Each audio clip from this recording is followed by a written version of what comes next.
Look down at the street beneath your feet. It feels so ordinary that most people never think about it. But for most of human history, streets didn't exist at all.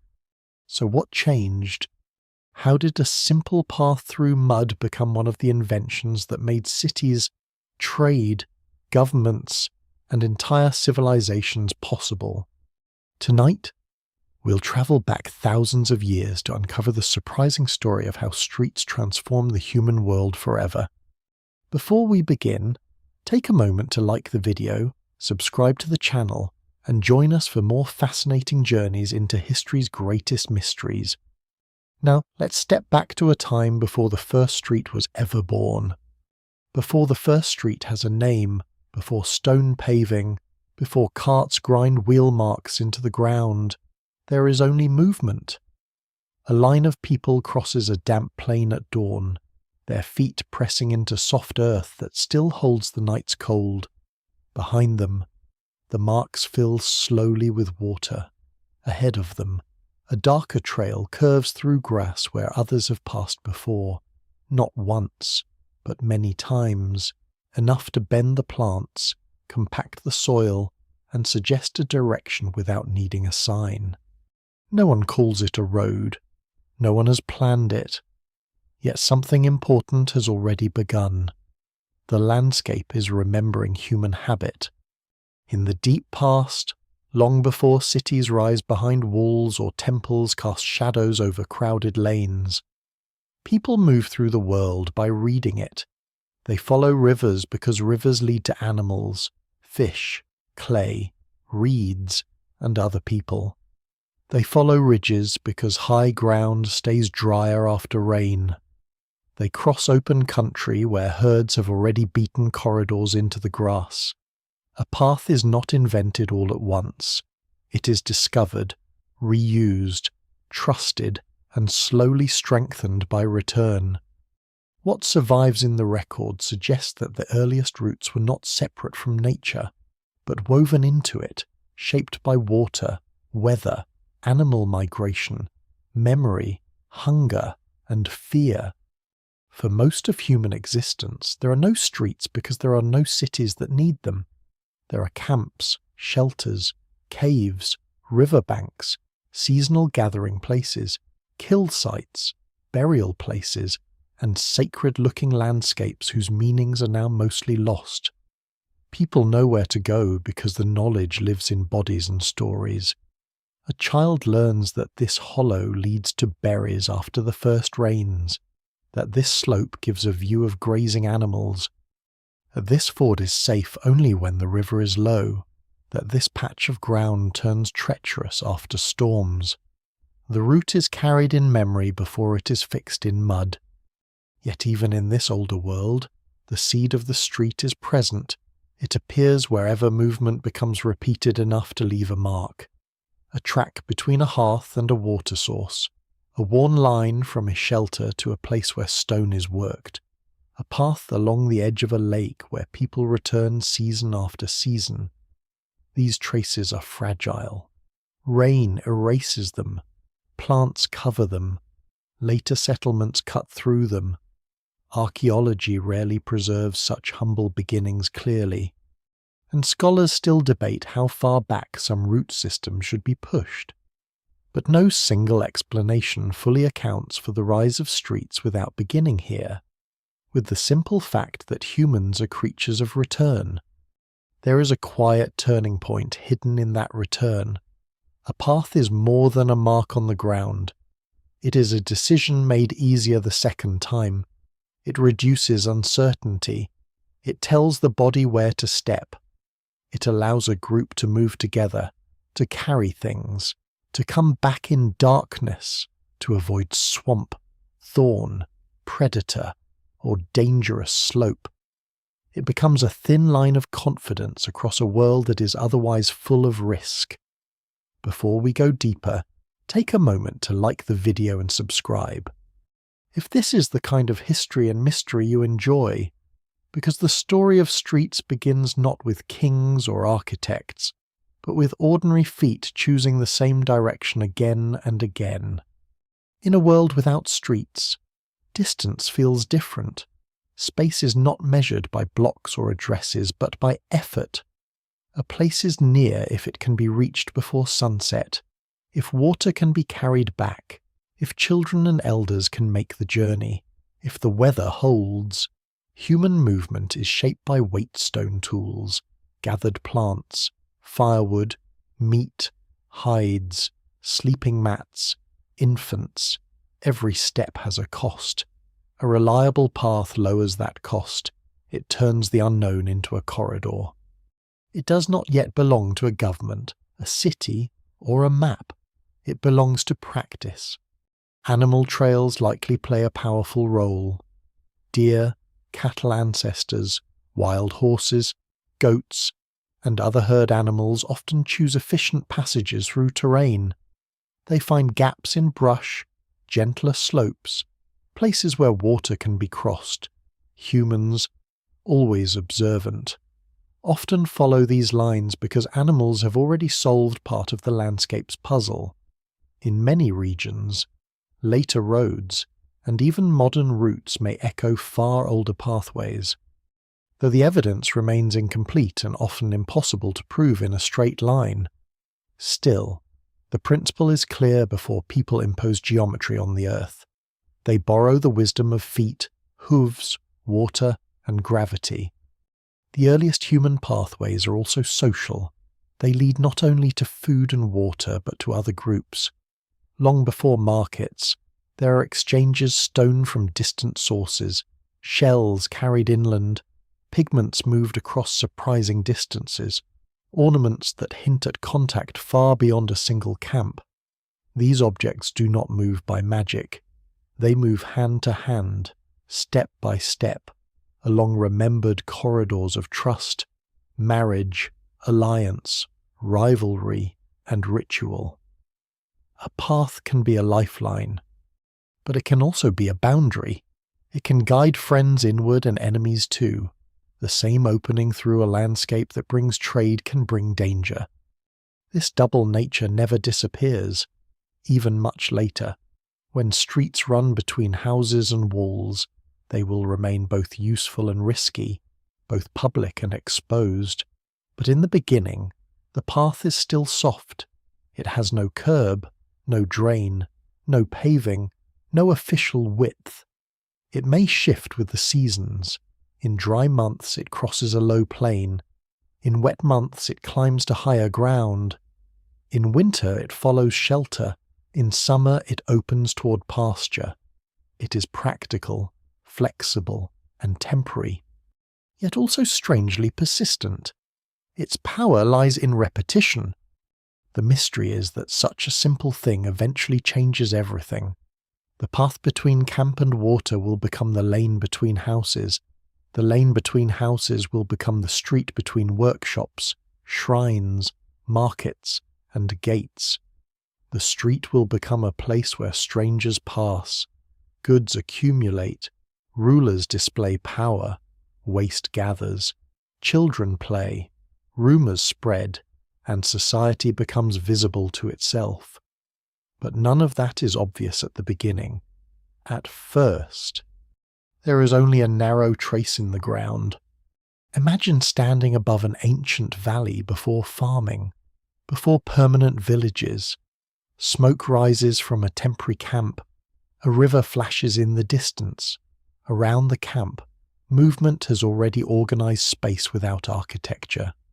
There is a place where people sleep, a place where tools are made, a place where refuse is pushed aside, a place where bodies gather near fire. Between these points, small paths form. They are domestic, almost invisible, but they reveal something profound. Humans do not simply occupy space, they arrange it through use. That habit of arrangement becomes stronger as groups return to favored places. Some locations are too useful to abandon forever. A rock shelter near migrating animals, a lakeshore rich with fish and reeds, a source of good flint, a spring in dry country. Over time, these places gather layers as debris, ash, bone, tools, and memory.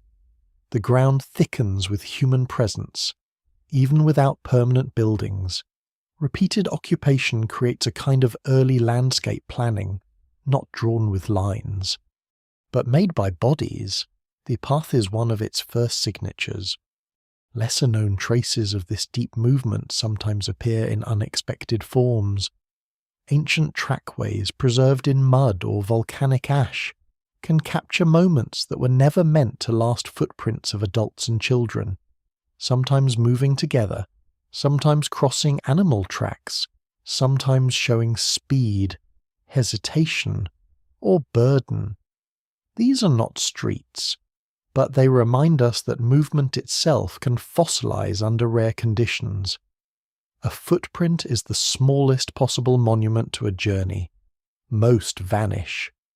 A few survive long enough to make the past feel suddenly close.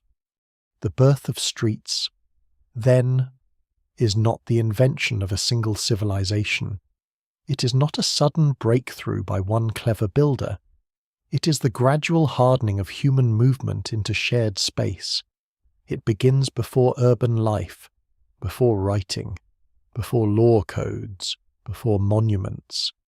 It begins with the repeated crossing of ground until the ground itself seems to answer back.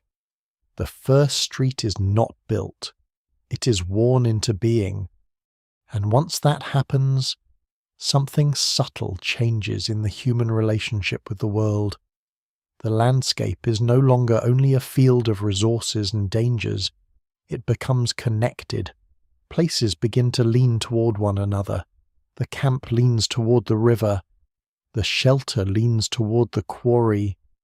The seasonal gathering place leans toward the hunting ground. A line appears between need and memory. It is faint, but it is enough. For thousands of years, these lines remain mostly unrecorded, lost beneath forests, farms, towns, and the restless skin of the earth. But their logic endures. Every later street, from the narrowest alley of an ancient city to the broadest ceremonial avenue, carries something of that first principle: people go where people have gone. Civilization will eventually cover the path with stone, regulate it, tax it, drain it, police it, and name it. Yet underneath all of that, the street remains an old human promise made to the ground. This way matters because we keep coming back. The first true paths are made by repetition, not command. No chief needs to order them into existence. No builder needs to measure their width. A route begins because one person discovers that this way is easier than the thorny slope beside it. Then another person follows, then another, until the ground begins to accept the pattern. Grass bends, loose stones are pushed aside, mud is pressed flatter with every crossing. A faint line becomes a habit, and habit becomes a kind of architecture before architecture has fully arrived. Across ancient landscapes, repetition is one of the most powerful forces humans possess. It is quiet, almost invisible, but it changes the earth. A single footprint disappears after rain, yet 1,000 footsteps can alter drainage, compact soil, and guide future movement. People are not only moving through space, they are teaching space how to be used. What survives in the record suggests that many early routes likely began as practical shortcuts between reliable places, water, shelter, food, stone, firewood, burial grounds, lookout points, and seasonal camps. The evidence remains incomplete, because paths made only of pressed earth rarely survive for tens of thousands of years. But the logic is difficult to avoid. Where people return, lines form. At first these lines are probably narrow, irregular, and flexible. They curve around trees, avoid wet hollows, follow the easier slope, and shift when the weather changes. A path through dry grass may vanish in winter mud. A river crossing may move after floods. A route through woodland may open or close as vegetation grows. Unlike later streets, these paths are not fixed by property walls or stone curbs. They live with the landscape. Their form is negotiated constantly between human intention and natural resistance. Yet even these early paths begin to shape behavior. A group moving along a known trail can travel faster and with less fear. People can carry heavier loads when they do not have to fight through brush or guess each turn. Children can learn routes by walking them beside adults. Elders can remember places not as abstract points, but as sequences of movement: the bend after the big tree, the slope before the spring, the pale rock where the trail divides, long before written maps. The path itself is a map written underfoot. This matters because human survival depends on dependable return. A hunter may follow animals into uncertain country, but a family group needs to know how to come back. A gathering party must remember which route leads to edible plants and which leads to a marsh that swallows time and energy. A band moving between seasonal territories must know where water remains late in the dry season. In this world, a path is not decoration. It is stored knowledge. It is a memory that has escaped the mind and entered the ground. Animal trails deepen the story. Long before humans mark certain passages, animals have already been moving through them for generations. Herds choose routes that conserve energy, avoid obstacles, and connect water with grazing. Predators learn those same routes. Humans, watching closely, learn as well. A deer track through woodland may become a human footpath. A migration corridor may become a hunting route. A natural pass used by wild animals may later guide traders, farmers, soldiers, and pilgrims. Scholars still debate how often later roads preserve these very ancient alignments, because proving continuity across such immense stretches of time is difficult. But in many landscapes, the easiest way through remains the easiest way through, century after century. There is a surprising humility in this. Streets, which later seem like symbols of human control, may descend partly from paths humans did not invent alone. They are collaborations with terrain and with other species. The body notices what the surveying instrument later confirms: water runs downhill. Heavy loads prefer gentle slopes, and no one chooses the steepest route twice unless forced. The first roads of the mind are made from fatigue. Repetition also creates expectation. Once a path exists, even faintly, people begin to trust that it leads somewhere. The line itself invites use. A person entering unfamiliar ground may choose the visible track because another body has already solved the first uncertainty. That is how paths grow stronger. Use attracts use. The more visible the route becomes, the more likely others are to follow it, and the more others follow it, the more visible it becomes. It is a simple feedback loop, but one with enormous consequences. In time, this same principle will shape market streets, pilgrimage roads, caravan routes, and city avenues. Movement gathers where movement has already gathered. Early paths are also places of encounter. When two groups know the same river crossing or seasonal passage, the route becomes more than a way through land. It becomes a social corridor. People may exchange tools, food, ornaments, stories, partners, warnings, or threats.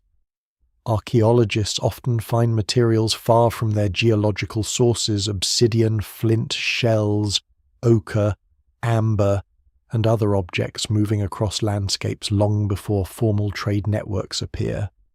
These finds do not always reveal the exact routes taken, and no single explanation fully accounts for every movement of material. but they prove that ancient people were connected across distances that can be easy to underestimate. A shell found far inland is a small object with a long shadow.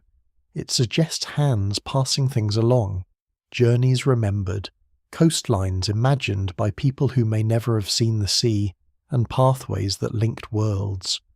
The route itself may leave no mark, but the object becomes its witness. In this sense, some of the earliest paths are visible only through the things that travelled over them. Not all paths are peaceful.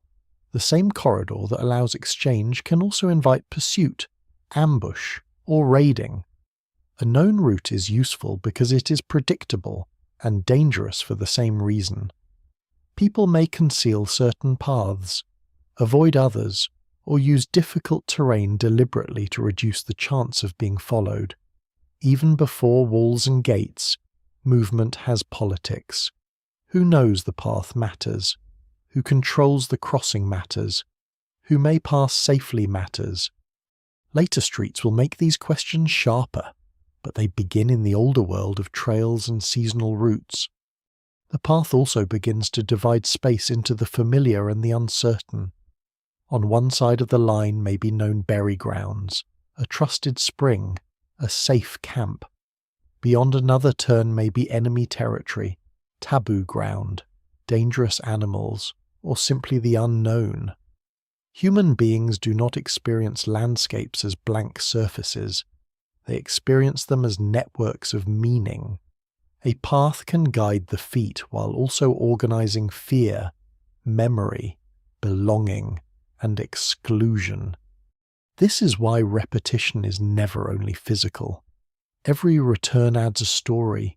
A place where someone was injured becomes remembered. A place where animals were found becomes promising. A place where a child was buried becomes heavy with significance.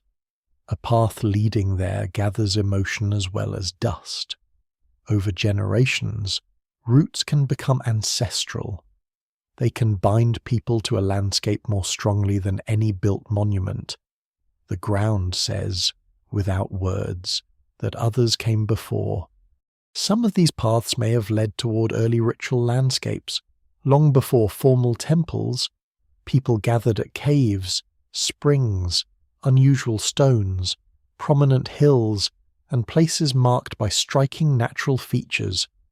The evidence for belief in a deep prehistory is often difficult to interpret, and scholars still debate the meanings of many sites, but repeated movement toward particular locations is itself significant. A path can be practical, sacred, or both. The same trail might lead to water on ordinary days and to ceremony at certain seasons. Human life rarely divides cleanly between survival and meaning. As repeated paths grow more established, they begin to influence where people stop. A camp near a known route has advantages. It is easier to reach, easier to leave, easier to find again. A meeting place near converging paths becomes more important than one hidden in difficult ground. Over time, the routes do not merely connect important places, they help create importance. A place becomes central because many lines lead to it. This is one of the great hidden forces behind later settlement. Before villages become permanent, before streets run between mud brick walls, the geography of movement is already selecting certain locations. River crossings, passes, springs, coastlines, and resource zones attract repeated use. Repetition gathers people. People gather debris, memory, and obligation. The landscape begins to thicken. The birth of streets is still far away, but the pattern is forming. Streets will later look solid, planned, and intentional, yet beneath them lies this older rhythm of return. A city street is a path that has stopped wandering. It is repetition made durable. It is habit given edges. To understand why streets matter, it is necessary to see that they do not begin as empty spaces between buildings. They begin as the lines that make buildings worth placing at all. And somewhere in the ancient world, again and again, a trail grows more permanent because people choose it one more time. A woman carries water back along the same curve. A child follows the shallow prints of older feet. A hunter returns at dusk, guided by a line he can feel more than see. Rain falls, grass rises, seasons turn, but the route survives because memory keeps walking, in that repeated motion. The earth is slowly prepared for one of the most ordinary and revolutionary inventions in human history, the street. The path changes when people stop passing through and begin staying. For a long time, movement is the safest answer to uncertainty. If animals move, people follow. If plants ripen elsewhere, people go there. If water dries, camp shifts, but slowly, unevenly, and in different regions for different reasons. Some communities begin to root themselves more deeply in particular places. They return so often, build so repeatedly, store so carefully, and bury their dead so near their living spaces that the ground no longer holds only traces of passage. It begins to hold settlement. This is not a simple story of wandering people suddenly becoming villagers. Scholars still debate the timing, causes, and meanings of early sedentism, and no single explanation fully accounts for it everywhere. Climate shifts, abundant wild resources, social ties, ritual gathering, population pressure, plant cultivation, animal management, and inherited memory all play roles in different landscapes. What survives in the record suggests something more complex than a clean revolution. People experiment, some stay part of the year, some build substantial places and still move seasonally, some cultivate plants before they fully depend on farming, some live near wild abundance long enough that staying becomes possible before agriculture becomes dominant. But once people stay, space begins to behave differently. A path to water is no longer just a temporary convenience, it becomes a daily necessity. A route between homes becomes worn by many feet every morning and evening, a passage to storage areas, work zones, hearths, pens, gardens, fields, or ritual spaces gains importance because the same bodies use it again and again. The settlement does not merely sit on the land, it develops internal movement. And internal movement is the beginning of the street. Permanent or semi-permanent life creates a new problem people must live beside their own leftovers. Mobile groups can leave refuse behind. Sedentary communities cannot escape so easily. Ash, broken tools, bones, shells, spoiled food, dung, building debris, and human waste begin accumulating near habitation. A camp can tolerate disorder for a short time. A village cannot, at least not forever. The space between houses becomes important because it must carry people, goods, animals, smoke, smells, and rubbish. The ground underfoot becomes part of survival. Early farming deepens this pressure. Fields must be reached, harvests must be carried back, grain must be stored, tools must be repaired, animals, where managed, must be moved, fed, guarded, and sometimes kept away from stored food. The village becomes a machine of repeated tasks, though no one would have described it that way. Dawn brings movement toward water, fields, hearths, and work areas. Evening pulls people back toward shelter, food, and kin. Between these rhythms, paths harden. They become predictable because daily life depends on predictability. Storage is one of the quiet engines of settled space. A community that stores grain, nuts, dried meat, seeds, or other resources must protect them. Storage pits, bins, rooms, and raised structures create destinations within the settlement. They also create inequality and tension, because stored food can be guarded, counted, stolen, shared, inherited, or controlled. The route to storage is not just practical, it can become socially charged. Who has access matters, who passes by matters, who watches matters. The future Stree will inherit this tension between movement and control. Houses themselves begin to shape paths. When dwellings are temporary and widely spaced, movement can flow around them freely. But when houses cluster, rebuild on the same spots, or crowd together for defense, kinship, labor, or tradition, the space between them narrows. People no longer walk across open ground at will. They pass through gaps. They follow edges. They turn where walls make them turn. Architecture begins to discipline the foot. This is one of the great transformations in human history. Built structures start to organize movement more strongly than terrain alone. The old path curved around trees and wet hollows. The new village path curves around walls, hearths, storage rooms, courtyards, fences, and work areas. The settlement becomes a landscape made by humans but not fully controlled by them.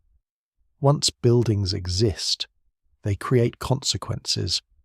A wall placed for one family's shelter may redirect everyone's route. A storage room may block an older path. A new house may turn an open clearing into a narrow lane. Streets are born from these negotiations, sometimes planned, often improvised. In many early settlements, open space is precious. It is where people grind grain, repair tools, dry food, butcher animals, weave fibers, shape clay, gossip, argue, teach children, and watch strangers arrive. The space between buildings is not empty. It is the most active part of the settlement.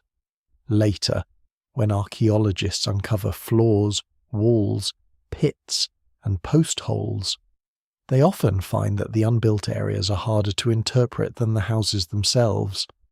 Yet those gaps may hold the deepest clues about daily life. A house shows where people slept or stored things. A path shows how the community moved as a body. There is also a sensory change.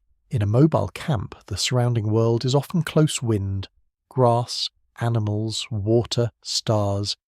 In a dense village, human sounds multiply. Grinding stones rasp, dogs bark, infants cry, fires crackle. People call across work areas. The smell of smoke hangs between walls. Food cooks near refuse. Damp earth mixes with dung and ash. Movement becomes social because it is constantly observed. The route from one house to another passes through other people's awareness. Privacy begins to change shape. This matters because streets are never only transportation. They are public life in physical form. Even before formal streets exist, the spaces between early houses create a new kind of human exposure. A person carrying grain, visiting kin, approaching a ritual structure, or returning late can be seen. Reputation travels along paths as surely as goods do. Small settlements do not need written records to remember behavior. The lane remembers through eyes. The evidence from early villages remains uneven. Some sites preserve dense house clusters, others open layouts, still others arrangements that are difficult to classify.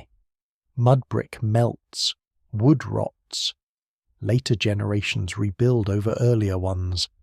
Excavated plans can make ancient communities seem more orderly than they felt in life, because the archaeologist's map freezes many decisions into one clean image. But the lived reality was likely messier repairs, blocked passages, seasonal mud, animals wandering through, children cutting shortcuts, neighbours disputing boundaries, walls leaning, roofs patched, fires breaking out, and old paths being remade by new needs. One lesser-known detail is that some of the earlier settled communities may have used roofs, courtyards, or shared open areas in ways that complicate the very idea of a street. Movement did not always happen at ground level in the way modern city dwellers expect. In some densely packed settlements, people may have crossed over roofs or entered homes from above, turning the settlement into a layered surface rather than a simple network of lanes. This reminds us that streets were not inevitable in one form. Human communities experimented with many ways to organize closeness. Still, the pressure toward defined passages grows wherever settlement becomes dense and durable. When people build near one another for generations, movement must find channels. The old freedom of crossing open ground gives way to negotiated corridors. Some are informal, some are reinforced, some are kept clear by custom. Others appear only because no one can build there without blocking everyone else. The street begins as a compromise between private shelter and collective necessity. Farming also ties settlement to time in a new way. Fields must be tended in seasons. Harvest must arrive before spoilage. Stored food must last through scarcity. Animals must be moved at the right moment. The routes connecting houses, fields, water, and storage become part of an annual rhythm. A bad path can cost labour. A muddy passage can slow harvest. A blocked route can create conflict. Practical movement becomes a matter of community survival. As settlements grow, strangers become more likely. A small camp may recognize every approaching body. A village connected to exchange routes cannot. Visitors arrive with goods, news, marriage ties, obligations, or danger. The space where they enter matters. An approach path becomes a threshold. A gap between buildings becomes a place of first contact. Eventually, gates, main streets, and public squares will formalize this encounter, but the older tension is already there. The settlement must open itself enough to live and close itself enough to survive. The birth of streets is therefore also the birth of a new kind of social world. People who stay must decide, whether consciously or through habit, how close they can live, how goods move, where waste goes, where outsiders pass, and which spaces belong to everyone. The answers are written in mud, packed earth, walls, and worn ground. They are not always elegant. They are often practical, contested, and temporary, but they mark a decisive shift. The wandering path connects places across a landscape. The village path connects lives within a community. That difference is enormous. Once people settle into the ground, movement no longer belongs only to hunters, gatherers, travellers, or traders. It belongs to neighbours. It becomes daily, repetitive, watchful, crowded, and necessary. The line underfoot is no longer simply a way to reach water or game. It is the narrow space where private life meets public life. And from that narrow space the street waits to emerge, not yet the grand avenue, not yet the paved road, not yet the planned grid of later cities. Just a passage kept open because too many people need it closed to no one. A strip of earth between walls, a curve around storage, a hard patch leading to water, a muddy lane where footprints overlap until no single person's step can be separated from the others. Here, in the pressure of settled life, human movement begins to take its urban shape. The first urban footprints appear quietly, not as monuments, but as gaps. A wall stops here, another begins there, and between them a narrow strip of earth remains open because people must pass. At first it may look accidental, a leftover space too awkward to build on, too necessary to close, too familiar to name. Yet in that gap, something new takes form.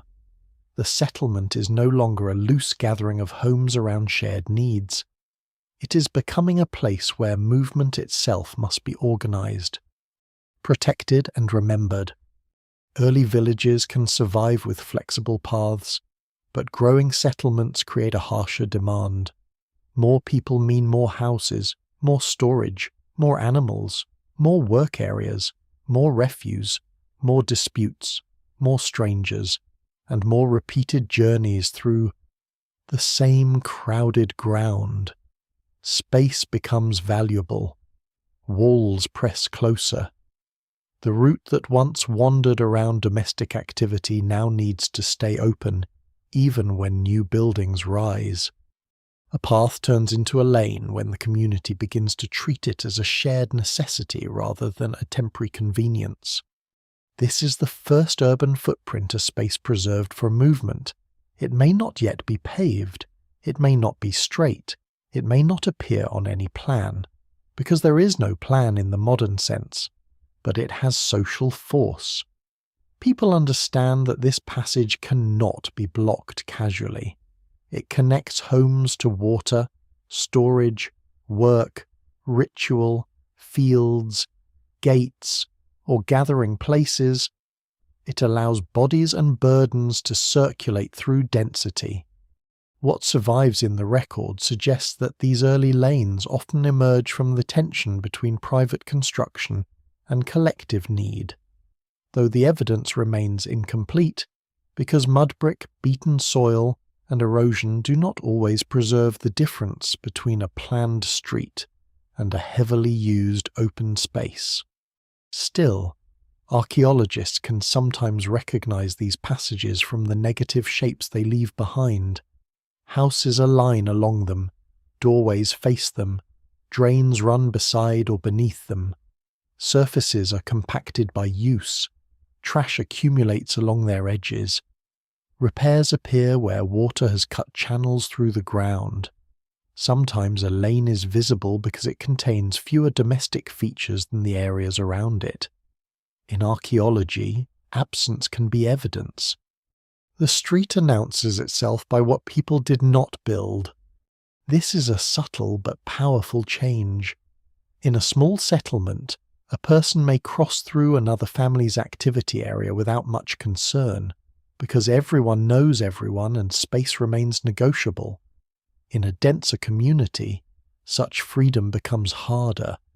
Boundaries sharpen, doorways matter, shared passages matter. The route between dwellings becomes a kind of agreement.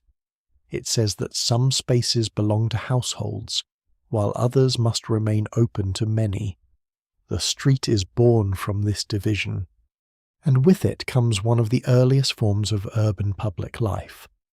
The first lanes are probably sensory places. They are dusty in dry seasons and slick in wet ones. They smell of smoke, grain, animals, damp plaster, cooking, and refuse. Their surfaces are uneven from repair and wear. Children learn every dip and corner. Dogs sleep in patches of shade. People pause at thresholds, half inside and half outside, watching movement pass. A lane is not an empty corridor. It is a living seam between houses, where domestic life leaks outward and collective life presses inward. Doorways transform these spaces. A path with no doors is only a route. A lane lined with entrances becomes social.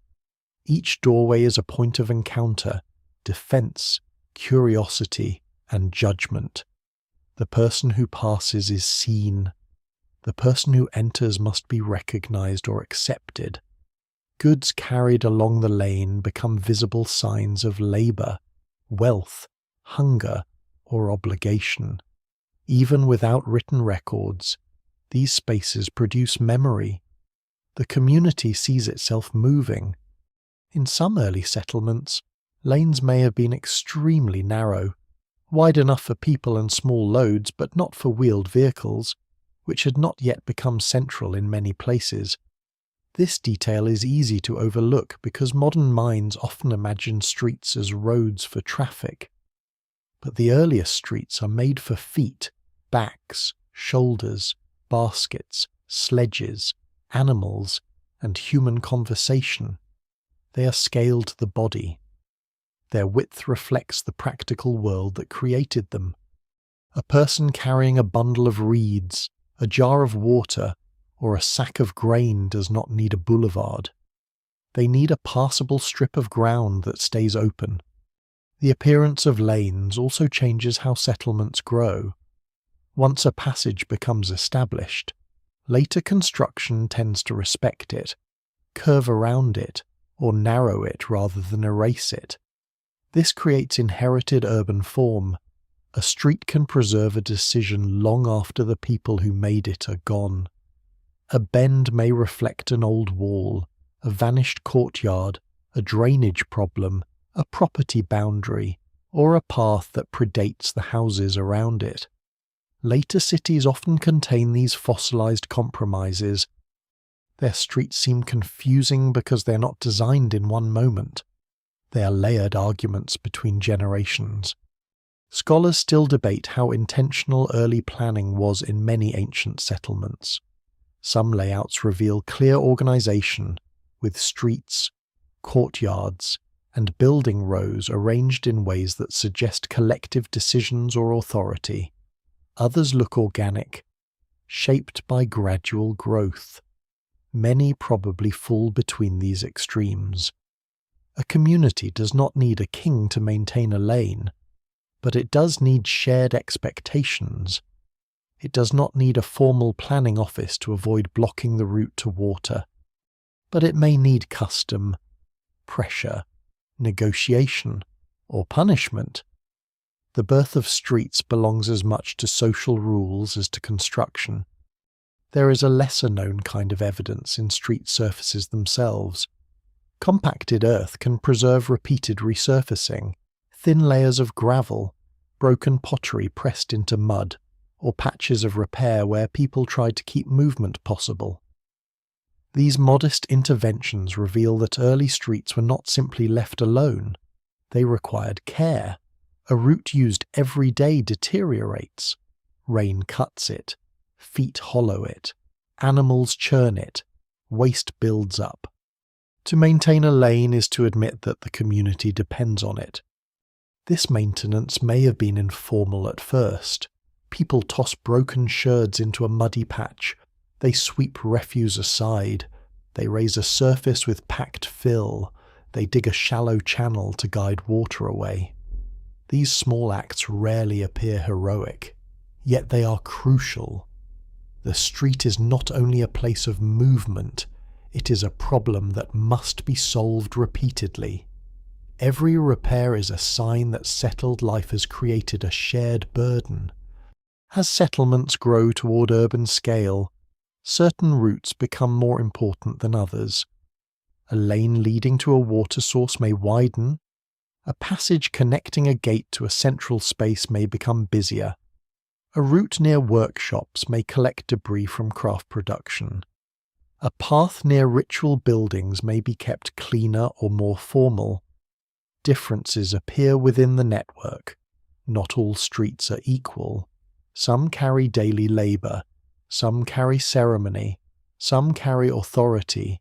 Some remain obscure, known mostly to those who live along them.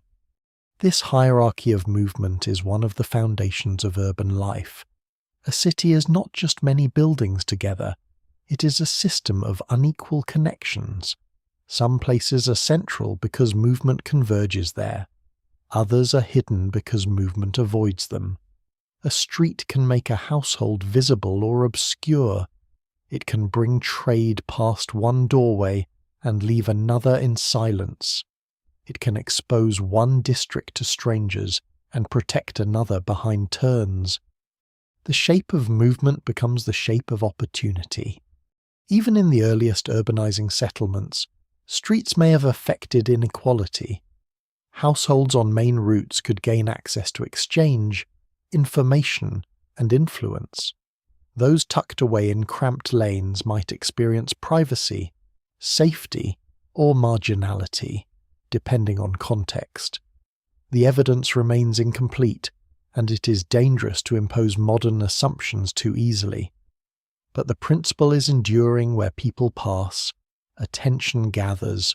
Where attention gathers, power can follow. Yet the first streets are not only instruments of power, they are also places of ordinary resilience. When a wall collapses, the lane gives access for repair. When fire breaks out, it may allow escape, or fail tragically if too narrow. When food is shared, it travels through these passages. When illness spreads, so do caregivers and contagion. When a child learns the boundaries of home, the lane is often the first world beyond the doorway. It is small, but it is civilization in miniature. The rise of lanes also changes the soundscape of settlement. Footsteps become constant, pottery clinks, grinding stones echo from courtyards, animals complain, neighbours call from thresholds. The street carries sound around corners, turning private activity into shared atmosphere. In a dense settlement, even silence has social meaning. A closed doorway, an empty lane, an unusual absence of movement can be noticed. The street makes community legible through rhythm. And then there is night. Before artificial lighting, streets after dark are different places. The familiar lane becomes uncertain, corners deepen, thresholds vanish into shadow, movement slows, people rely on memory, moonlight, firelight spilling from interiors, and the knowledge of where the ground dips or rises. A street is safest when known by the feet. This intimate familiarity binds people to their settlement. They do not merely know where things are, they know how the ground feels between them. The first urban footprints therefore mark more than architecture. They reveal a new human condition living so close together that movement must be shared, negotiated, and maintained. The old path across the landscape connected scattered places. The early lane connects overlapping lives. It makes neighbours unavoidable. It turns daily survival into choreography. From above, such a settlement might look like a rough pattern of roofs, walls, yards, and open strips. Nothing about it may seem grand. There are no broad avenues yet, no ceremonial roads paved for kings, no rigid grids imposed across the land. But look closer at the spaces left open. There, in the compacted earth between homes, the future city is already visible. Every later street, however wide or famous, begins with this humble decision people must be able to pass. A street becomes more than a path when people begin to improve the ground beneath it. The first lanes may be nothing but beaten earth, hardened by countless feet and repaired whenever rain turns them into trouble. But settled life is patient in the way water is patient. It finds every weakness. It turns a shallow dip into a puddle into sticky mud into a trap for ankles, baskets, animals, and tempers. In dry weather, dust rises and coats skin, food, hair, and stored goods. In wet weather, the same surface becomes a dark paste mixed with ash, straw, dung, broken pottery, and whatever else village life has dropped into the open air. The street is useful, but it is also vulnerable.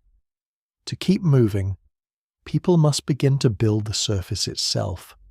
Mud, stone, and packed earth are not glamorous materials, yet they carry some of the earliest evidence of urban intelligence.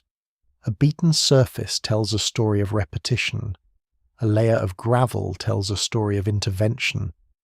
A row of stones along an edge tells a story of boundaries, drainage, or repair. What survives in the record suggests that early communities often improved streets gradually, patch by patch, rather than through one grand act of planning. A lane becomes low and muddy, so people raise it with fill. Water cuts across a passage, so they guide it with a shallow channel. Feet wear down the surface, so broken sherds, pebbles, or compacted clay are pressed into it. No single explanation fully accounts for every ancient street surface, because each community answers its own local problem. But the pattern is clear once people depend on a route. The ground must be made dependable in return. Packed earth is the simplest technology, but simple does not mean crude. Soil can be selected, levelled, wetted, beaten, and renewed. Clay-rich earth hardens differently from sandy ground. Gravel drains differently from silt. Straw, ash, rubble, and crushed pottery can change how a surface behaves under pressure. Ancient builders may not write engineering manuals, but they learn through repeated failure. They know which patches become slippery, which corners flood, which slope sheds water, which mixture holds better after hooves and sandals pass over it. A street surface is an experiment repeated by a community for generations. Stone changes the relationship again. To pave a street, even roughly, is to invest labour in permanence. Stones must be gathered, carried, sorted, set, and sometimes reset after they shift. In places with abundant rock, this may be practical. In alluvial plains where stone is scarce, it can be costly or reserved for particular uses. The choice of material reveals the landscape around the settlement as much as the settlement itself. A city built from mud brick in a river plain may use packed earth and baked brick. A town near rocky hills may use slabs, cobbles, or fieldstones. Streets are local geology turned into social infrastructure. The surprising detail is that some ancient street builders seem less concerned with smoothness than with survival. A modern road invites speed. An early street must endure feet, animals, loads, water, and waste. A perfectly flat surface may be less useful than one slightly crowned or angled, so rain runs aside. Stones may be uneven but effective. Broken pottery may look like rubbish, yet it can stabilize mud. A drainage channel may seem like a minor feature, but in a dense settlement it can decide whether a street remains passable after a storm. The practical mind of the ancient street is not always beautiful, but it is often clever. Drainage is the hidden partner of every durable street. Wherever people live close together, water becomes both life and enemy. It is needed for drinking, cooking, washing, animals, crafts, and fields. But once it falls from the sky or spills from domestic use, it must go somewhere. If it lingers in lanes, it softens walls, spreads filth, breeds insects, traps refuse, and makes movement miserable. Streets therefore become channels as well as corridors. They carry people in one direction and water in another. Sometimes this is done with shallow roadside ditches, sometimes with stone-lined drains, sometimes with covered channels beneath walking surfaces, sometimes, less successfully, with nothing more than slope and hope. The evidence remains incomplete for many early sites because water features are easily damaged, reused, or misread. A trench may be a drain, a boundary, a later disturbance, or something else entirely. Scholars still debate the function of certain channels and surfaces, especially when preservation is poor. But in many ancient towns, the relationship between street and drainage is unmistakable. People learn that a street cannot be understood only from above as a line on a plan. It must be understood in section, layer by layer, as a working surface built against mud, erosion, and decay. Mud brick settlements face a special problem. Their walls are made from earth, and earth fears uncontrolled water. A poorly drained street can undermine the very buildings it serves. Rainwater splashing against wall bases, wastewater seeping into foundations, and standing mud can weaken domestic architecture. So the street becomes part of building protection. It is not only a public route, it is a buffer around private walls, a raised lane, a sloped surface, or a drain may protect homes as surely as it helps travellers. At the same time, repair creates vertical history. Streets rise. This is one of the most fascinating details of ancient urban life. Over decades and centuries, repeated resurfacing can lift street levels higher and higher. Refuse accumulates. Old surfaces are buried under new ones. Houses are rebuilt. Thresholds are raised. Steps appear where none were needed before. A city slowly climbs on its own debris. The street is not a fixed floor but a living layer. Renewed because it is always wearing out. Archaeologists digging through urban sites often read these layers like a slow pulse of maintenance, neglect, disaster, and recovery. There is something almost intimate about this layering. A thin street surface may contain ash from cooking fires, fragments of pots broken in daily use, chips from tool-making, animal dung, spilled grain, plaster flakes, charcoal, shell, bone, and dust blown from beyond the settlement. Every surface is a compressed record of ordinary life. Palaces and temples may preserve official ambition, but streets preserve accident. They catch what falls from hands. The materials of streets also reveal labour. Someone must carry stones, someone must clear channels, someone must press fill into mud, someone must decide whether a surface is good enough. In small communities, this labour may be shared informally. In larger settlements, it may require coordination, authority, obligation, or taxation in kind. The better built the street, the more it hints at organised effort. Yet the line between communal work and imposed labour is not always visible. What survives in the record suggests maintenance, but not always the social arrangement behind it. This uncertainty matters. A paved lane might represent civic cooperation, elite command, religious preparation, market investment, or repeated household-level repair. Archaeology can expose the stones, but not always the argument that placed them there. A street is a social fact turned into material form, and social facts are often harder to excavate than walls. Even so, the movement from bare path to improved street marks a turning point. It means people no longer accept the ground as given. They modify it to support collective life. They take the unstable surface of the earth and make it serve repeated human need. This is modest engineering, but it belongs to the same family as canals, terraces, walls, and bridges. It is the engineering of persistence. As streets become more durable, they also become more permanent in memory. A paved or reinforced route resists change. It encourages buildings to align with it.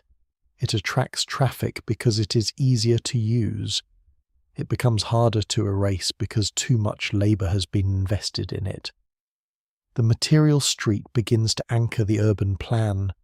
What began as repeated movement now shapes future construction. The ground no longer merely records habit, it directs it. In this way, the street becomes a quiet authority. People follow it because it is there, because it is clear, because it is dry enough, hard enough, familiar enough. Houses turn toward it, drains meet it, workshops spill into it, strangers use it to enter the settlement. Children use it to learn the boundaries of their world.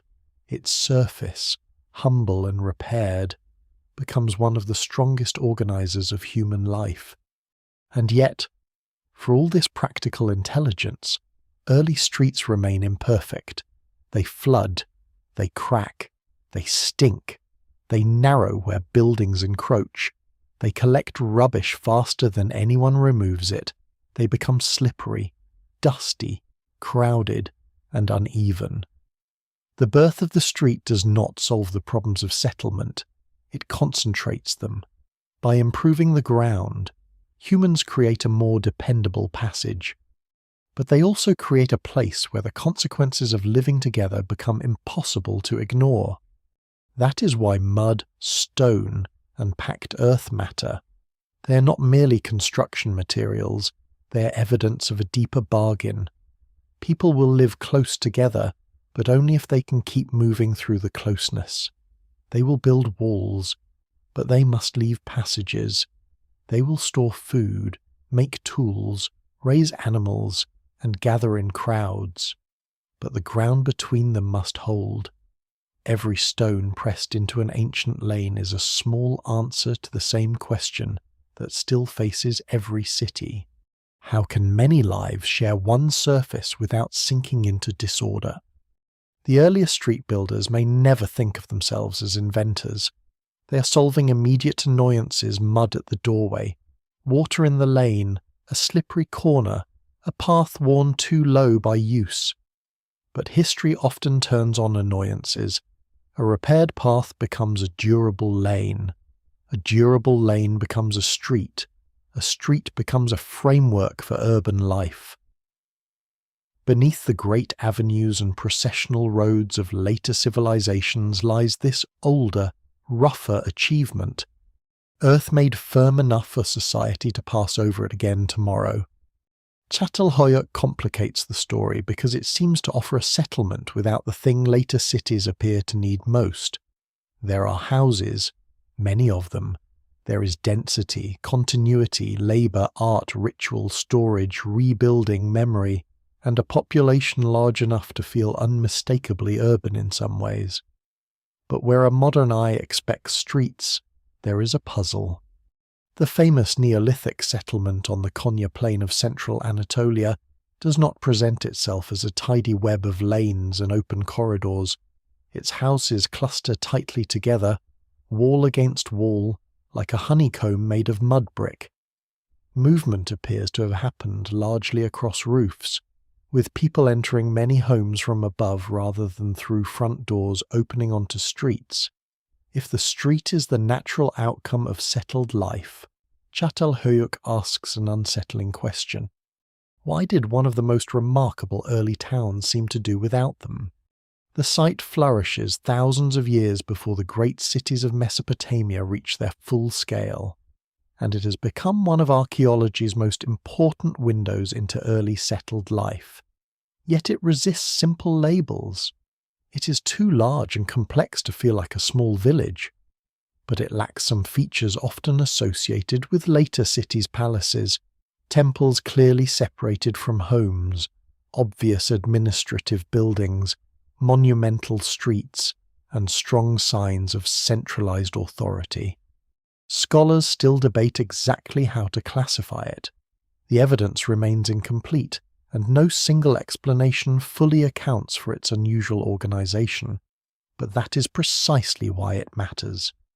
Çatalhöyük reminds us that streets were not inevitable in one fixed form. Human communities experimented with closeness before they settled on the familiar grammar of lanes, roads, and public squares. From a distance, the settlement may have looked almost like a low mound of packed roofs, smoke holes, ladders, and plastered surfaces rising above the plain. Instead of walking along a street to a doorway, a person may have moved across rooftops, descended by ladder, and entered through an opening in the roof.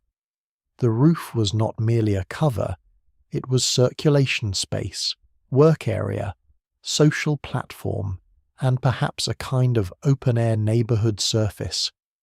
People may have crossed above rooms where families slept, cooked, stored food, made tools, and buried their dead beneath floors.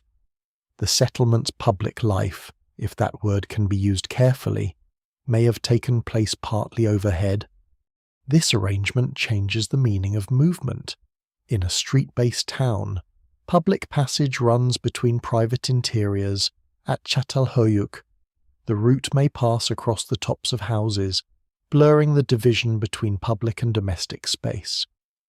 To move through the settlement is not simply to pass facades, it is to cross a living skin. Smoke rises from hearths below. Ladders mark entrances. People work on rooftops, dry food, repair tools, talk, watch, and move through a landscape of roofs that must be maintained as carefully as any lane. The settlement is not streetless because movement is absent. It is streetless because movement has taken another form. There may be practical reasons for this. Closely packed houses conserve space. They may help with insulation in a landscape of sharp seasonal contrasts. They may offer protection by reducing exposed outer walls and limiting easy access from ground level. They may reflect social values in which households are deeply important, but not separated by wide public corridors. They may also result from gradual rebuilding, as generations reconstruct homes over earlier homes, maintaining continuity with ancestors and household histories. What survives in the record suggests a society intensely attached to domestic spaces, with repeated replastering, internal platforms, symbolic installations, and burials beneath floors. The house itself seems to carry ritual and memory in ways that later cities often assign to separate temples or civic buildings. This is one of Çatalhöyük's most striking lessons. Streets often emerge when public space separates itself from domestic space. But at Çatalhöyük, much of what might be called social, symbolic, and practical life remains woven into the house. Some rooms contain wall paintings, reliefs, installations of animal horns, carefully maintained platforms, and burials. Not every house is the same, and interpretations remain debated, but the pattern suggests that households are not merely sleeping units. They are centers of identity, ancestry, labor, and meaning. If the house is already a ritual and social world, the need for broad formal streets may be reduced, or at least differently expressed. The absence of obvious streets also raises questions about equality and authority. Later cities often display hierarchy in their streets' main avenues: restricted routes, ceremonial ways, elite districts, service lanes, and controlled gates. Çatalhöyük does not clearly show that kind of formal urban hierarchy. Some houses are larger or more elaborately decorated than others, but the settlement lacks unmistakable palaces or elite compounds. This has led many scholars to discuss it as a place of relatively limited visible inequality, though that conclusion remains cautious. Inequality can exist without palaces. Power can be domestic, ritual, age-based, kin-based, or subtle. Still, the layout does not shout centralized control. Its lack of streets may be part of that quietness. Yet streetless does not mean orderly in a simple sense. A roof-based circulation system creates its own challenges. Roofs must bear weight, openings must be safe, smoke must escape, rain must be managed. People must know which routes are acceptable and which roofs should not be crossed. Privacy must be negotiated vertically rather than horizontally. Falling through a roof opening is not a minor inconvenience, nor is fire in a dense mud brick and timber settlement. The absence of ground-level lanes may solve some problems while sharpening others. No urban form is innocent.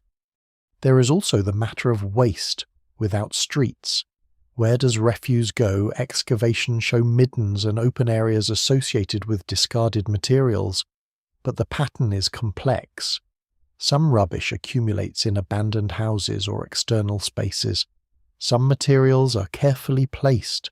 Some are trampled into surfaces. Dense life always produces debris, whether it has streets or not. Çatalhöyük's unusual layout does not escape the ancient urban problem of living among leftovers. It only organizes that problem differently. A lesser-known and fascinating detail is that the settlement was repeatedly rebuilt in place, creating a mound through time. Houses were abandoned, filled, and reconstructed, often maintaining similar positions. This means the community was not only living on the land but slowly manufacturing the land beneath itself. The mound rose from domestic continuity. In a street-based city, roads may preserve long-term alignments. At Çatalhöyük, house locations and internal traditions may have played that role. Memory was anchored less by avenues than by rooms, platforms, hearths, and buried ancestors. This makes Çatalhöyük feel both familiar and strange.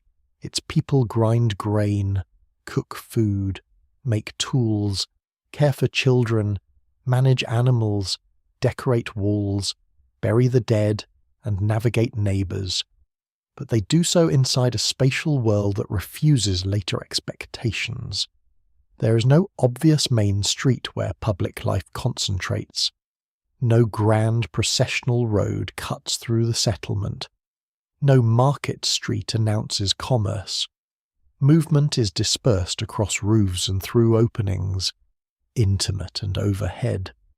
The city, or town, or dense Neolithic settlement, depending on how one chooses the word, breathes through its rooftops. For the story of streets, this is crucial.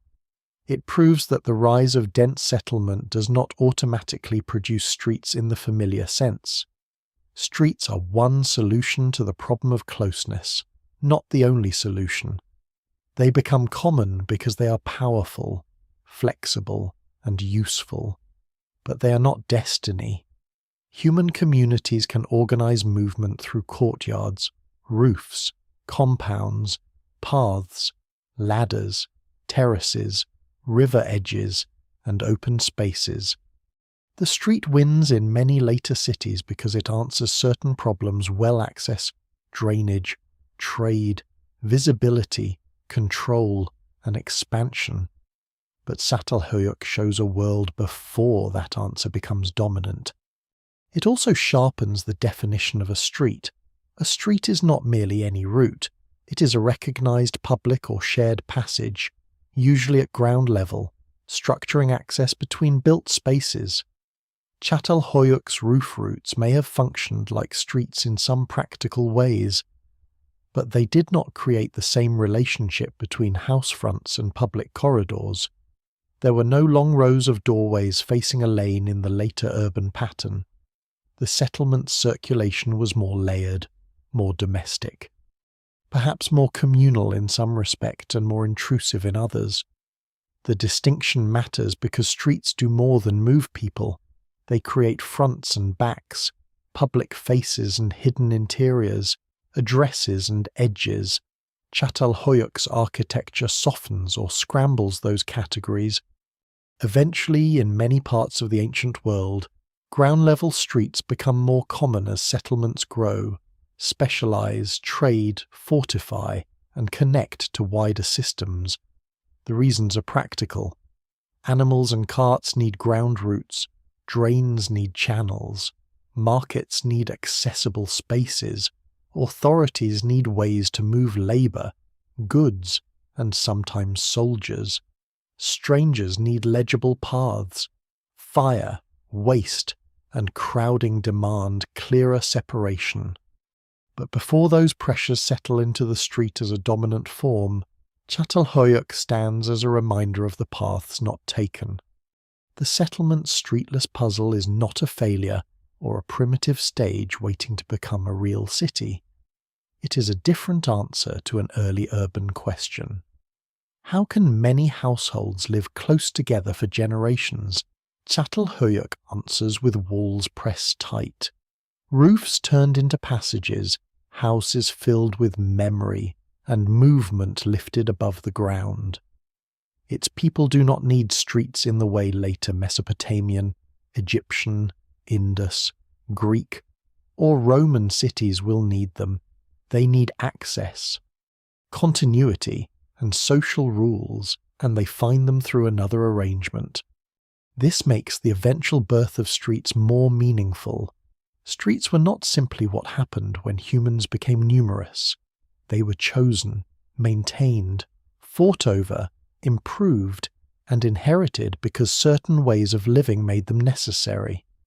Çatalhöyük reveals the possibility of dense life without formal streets, and by doing so, it illuminates why streets matter when they do appear. A street is not just an absence between buildings. It is a decision about how society will expose itself, move through itself, drain itself, trade with itself, and remember itself. On the Konya Plain, the old mound still holds the traces of a community that lived close without giving the ground between houses the role later cities would demand. Its roofs once carried footsteps where streets might have been. Its ladders connected sky and hearth. Its buried floors held the dead beneath the living. And in that unusual world, the story of streets pauses, not because movement has stopped, but because human ingenuity has briefly taken a different route. In southern Mesopotamia, the street begins to look more familiar, not because the land is easy, but because it is difficult in exactly the right way. The great alluvial plain between the Tigris and Euphrates is flat, fertile, unstable, and demanding.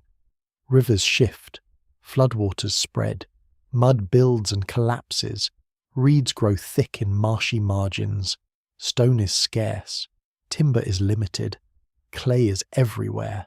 Here, cities do not rise by simply occupying a pleasant landscape.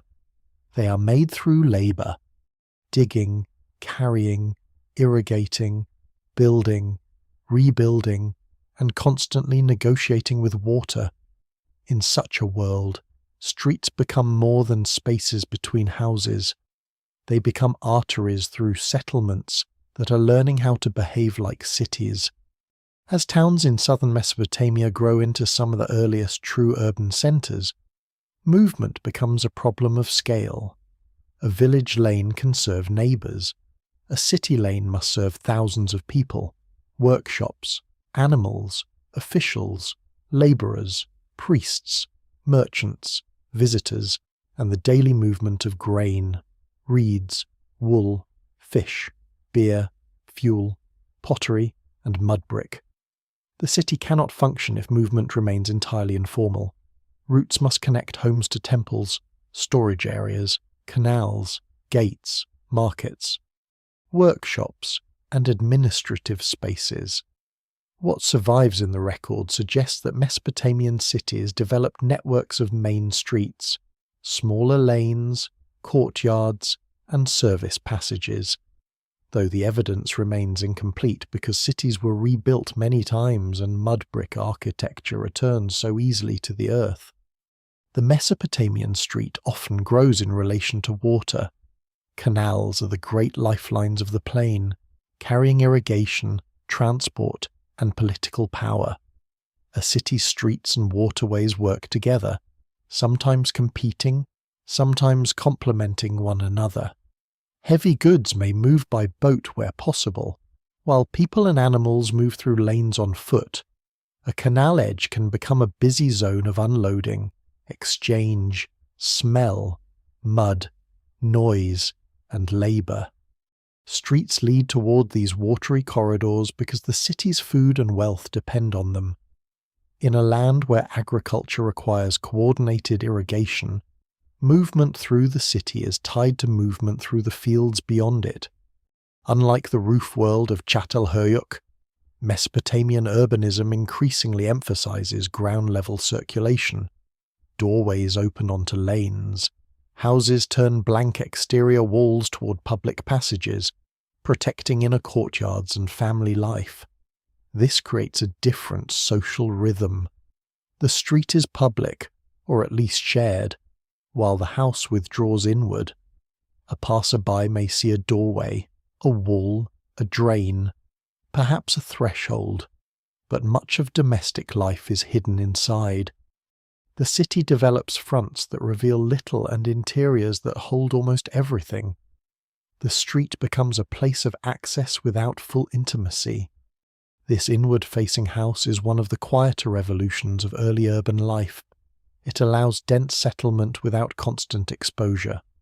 Families can live beside busy passages while maintaining internal courtyards, workrooms, storage spaces, and sleeping areas away from public view. The lane carries strangers, goods, rumours, and officials past the door, but the household remains partly concealed. The street therefore sharpens the boundary between outside and inside. It gives urban life both circulation and secrecy. In Mesopotamian cities, streets are rarely all the same.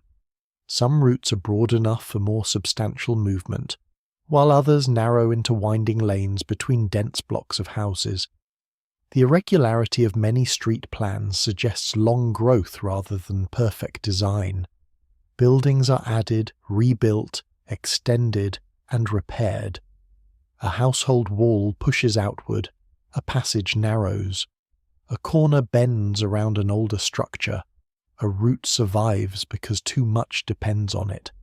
Scholars still debate how much planning guided different phases of Mesopotamian cities, but no single explanation fully accounts for the mixture of order and organic growth visible in many urban plans. These were not chaotic places, but neither were they always drawn from above with clean geometry. They were lived into shape. Mud brick gives the Mesopotamian street a special character. Walls rise from sun-dried bricks made of clay, straw, and water. Materials wonderfully available and endlessly vulnerable. Buildings need maintenance.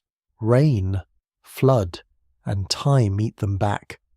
Streets fill with debris from decaying walls, old surfaces, refuse, and rebuilding. Over generations, street levels rise, thresholds are adjusted, drains are repaired or blocked, new floors sit above old floors. The city slowly climbs upon itself. Creating tells, those great mounded ruins that still mark the ancient Near Eastern landscape. A tell is not just the remains of buildings, it is the accumulated weight of staying. Temple complexes exert a powerful pull on Mesopotamian movement. These institutions are not only religious in the narrow modern sense, they are economic, administrative, symbolic, and political centers. Grain, animals, textiles, offerings, labor, and records flow through them. Streets leading towards sacred precincts carry more than worshippers. They carry the material life of the city. The route to a temple is a route to storage, redistribution, employment, ceremony, and authority in time. Some streets may become associated with processions, festivals, or formal approaches, turning movement itself into public display. This is where streets begin to serve power more visibly.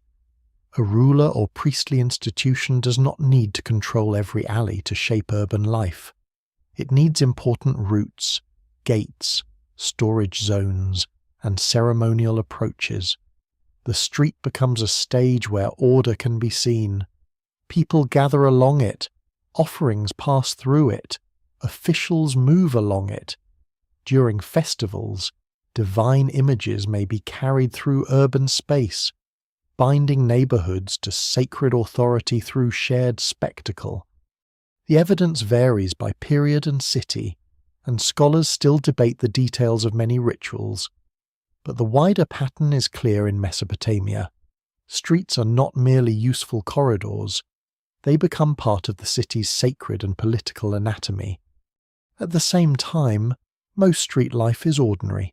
A person walking through an ancient Mesopotamian city would meet dust, animals, smells, voices, and walls of baked or sun-dried brick. Donkeys carry loads. Workers haul baskets of clay or grain. Potters, brewers, weavers, metal workers, reed workers, and sellers of small goods occupy districts whose traces sometimes survive in debris and installations. Children move between homes and open spaces. Wastewater drains from houses into streets or channels. Dogs nose through rubbish. The great institutions of the city may dominate its ideology, but the lanes belong to daily survival. One lesser-known detail is how much legal and administrative life eventually attaches itself to urban space. Later Mesopotamian texts preserve concerns about property boundaries, walls, doors, drains, streets, and responsibilities between neighbours. These records come from literate periods later than the earliest formation of streets, but they reveal an old urban truth once people lived densely. The line between one household and the shared passage becomes a matter of law. A drain that empties badly, a wall that encroaches, a doorway that changes access, a street that must remain open. These are not small irritations. They are the legal skeleton of urban coexistence. Writing itself changes the street's world. With writing, cities can record deliveries, labour, property, obligations, temple goods, and transactions. Streets do not appear merely as physical routes. They become part of an administered landscape. A city can be counted, taxed, assigned, repaired, and described. Yet writing also leaves gaps. It often favours institutions and elites, while the ordinary lane remains underdocumented except when it causes trouble.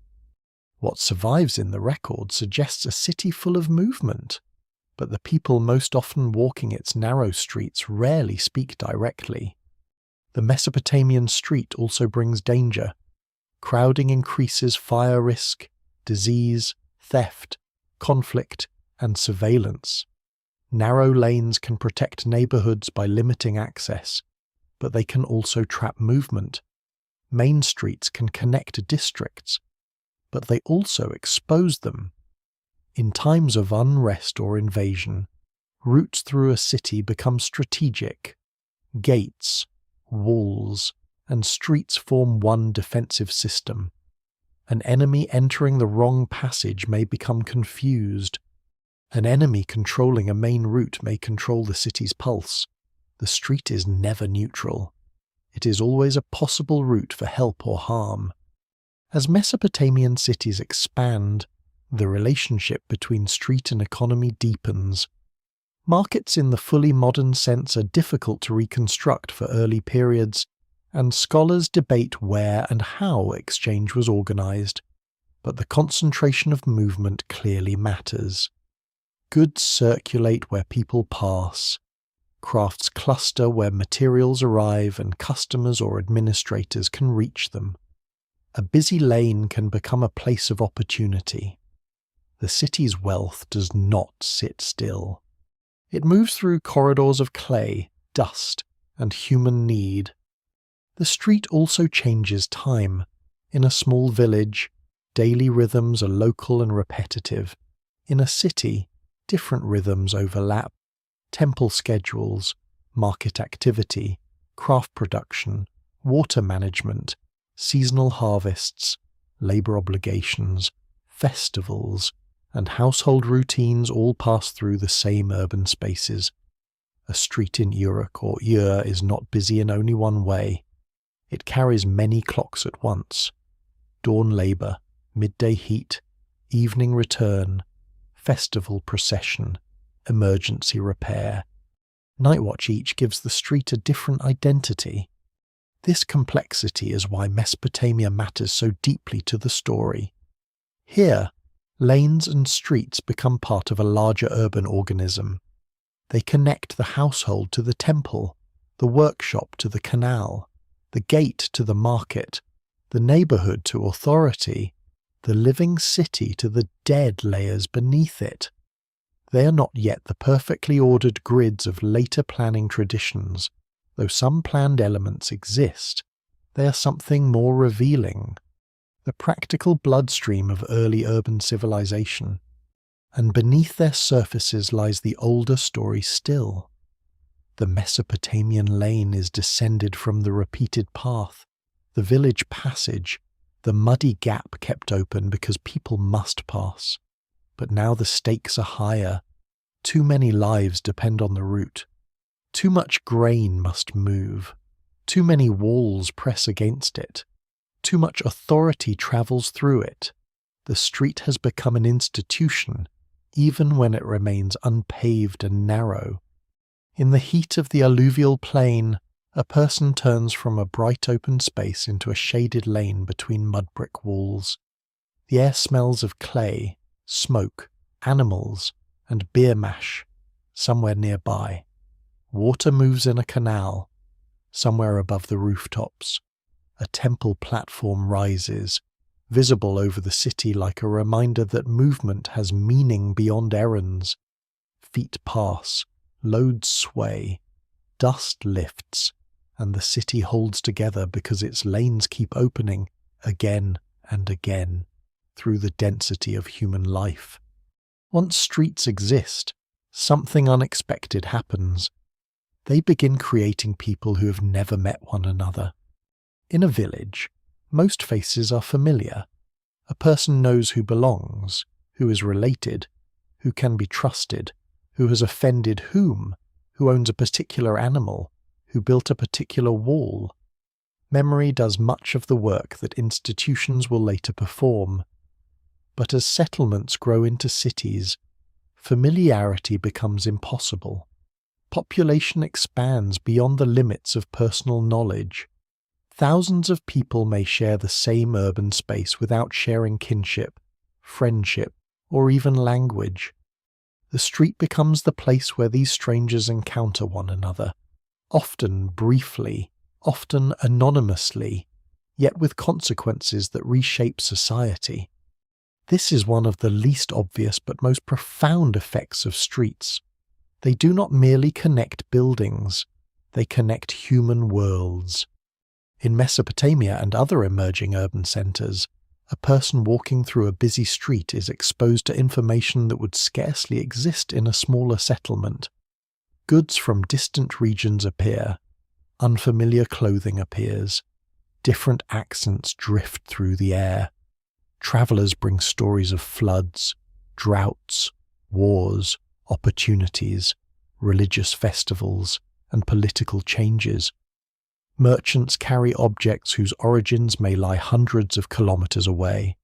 Laborers move between districts, priests, officials, craftspeople, farmers, and migrants all cross paths.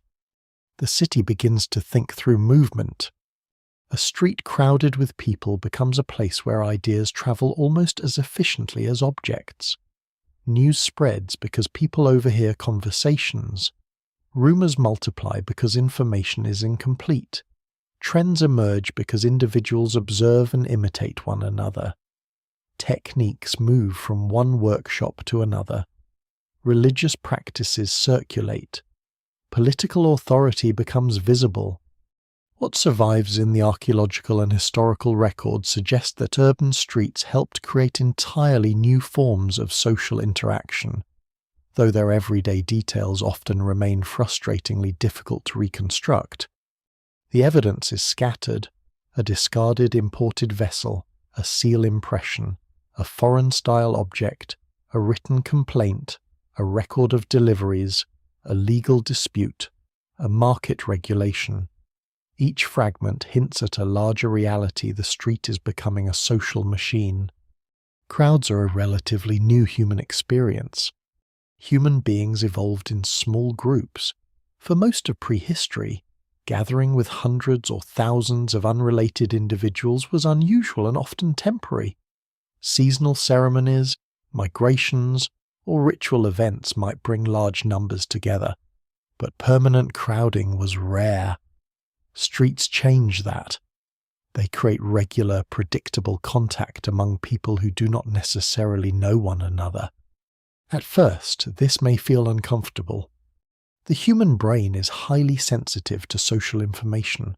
Faces, gestures, movement patterns, signs of threat, signs of cooperation all demand attention. In a crowded street, the volume of social information increases dramatically. Every trip outside the household becomes an encounter with uncertainty. Who is approaching?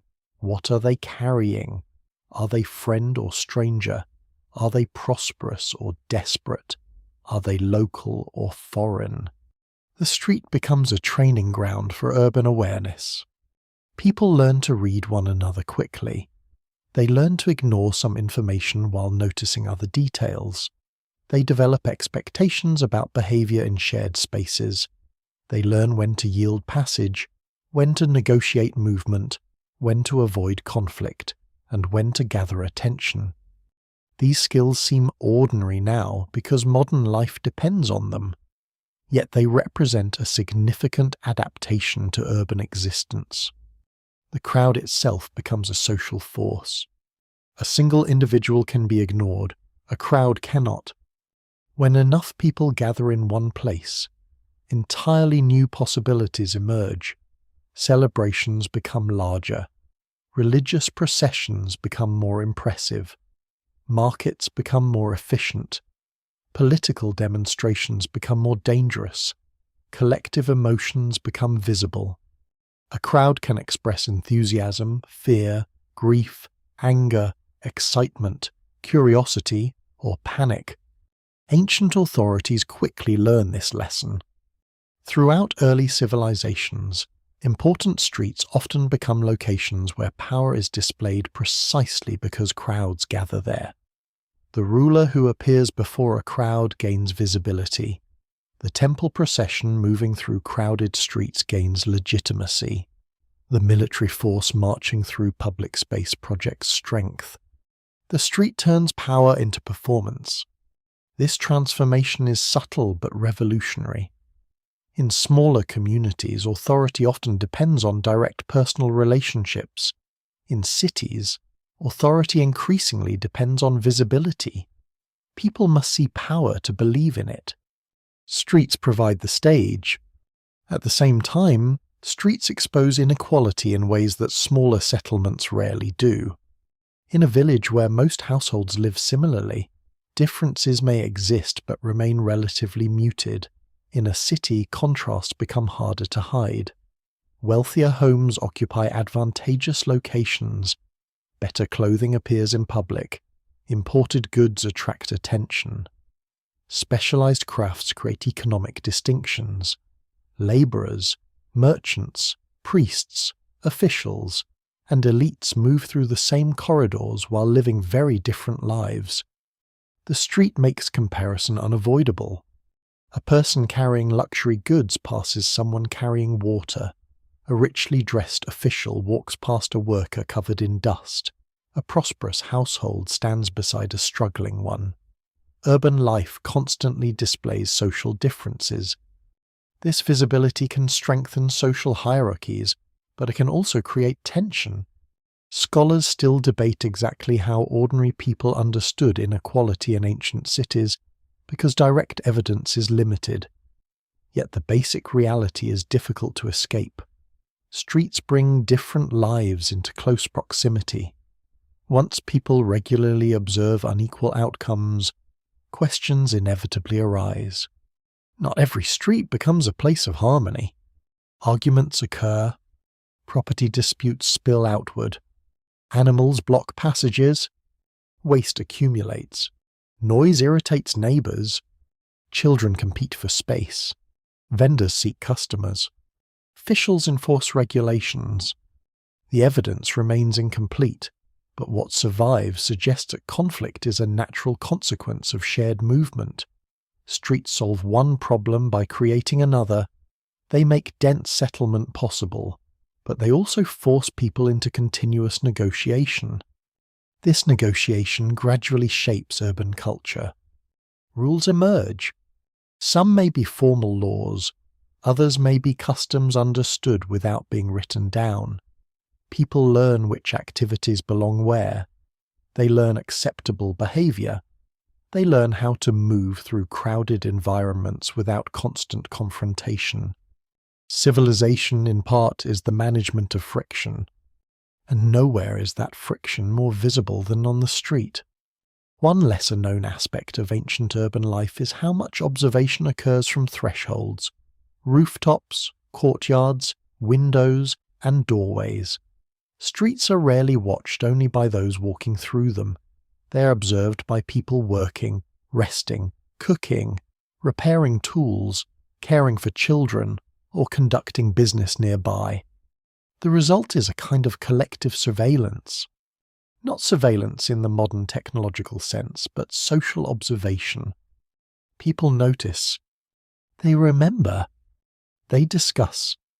A city develops reputation networks that operate through constant visual contact. The street therefore becomes a place where identity is continuously performed. Clothing, behavior, companions, occupations, possessions, and movement patterns all communicate information. To appear in public space is to participate in a social conversation. Even silence communicates something. Even absence communicates something. This public dimension helps explain why streets become central to economic life. Markets thrive where movement concentrates. A seller positioned on an isolated path has few opportunities. A seller located along a heavily travelled street gains access to attention. Attention becomes a resource. In many ancient cities, commercial activity clusters around major routes because people naturally gravitate toward places where other people already gather. The same feedback loop that once strengthened prehistoric footpaths now strengthens urban economies. Movement attracts movement. Trade attracts trade. Crowds attract crowds.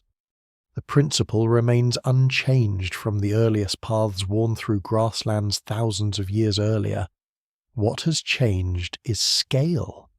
The street also creates opportunities for specialization. In a small settlement, most households must perform many tasks themselves.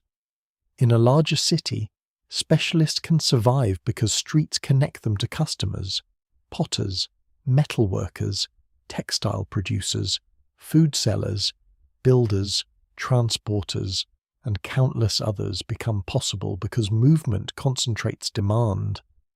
The street is not merely carrying the economy, it is helping create it.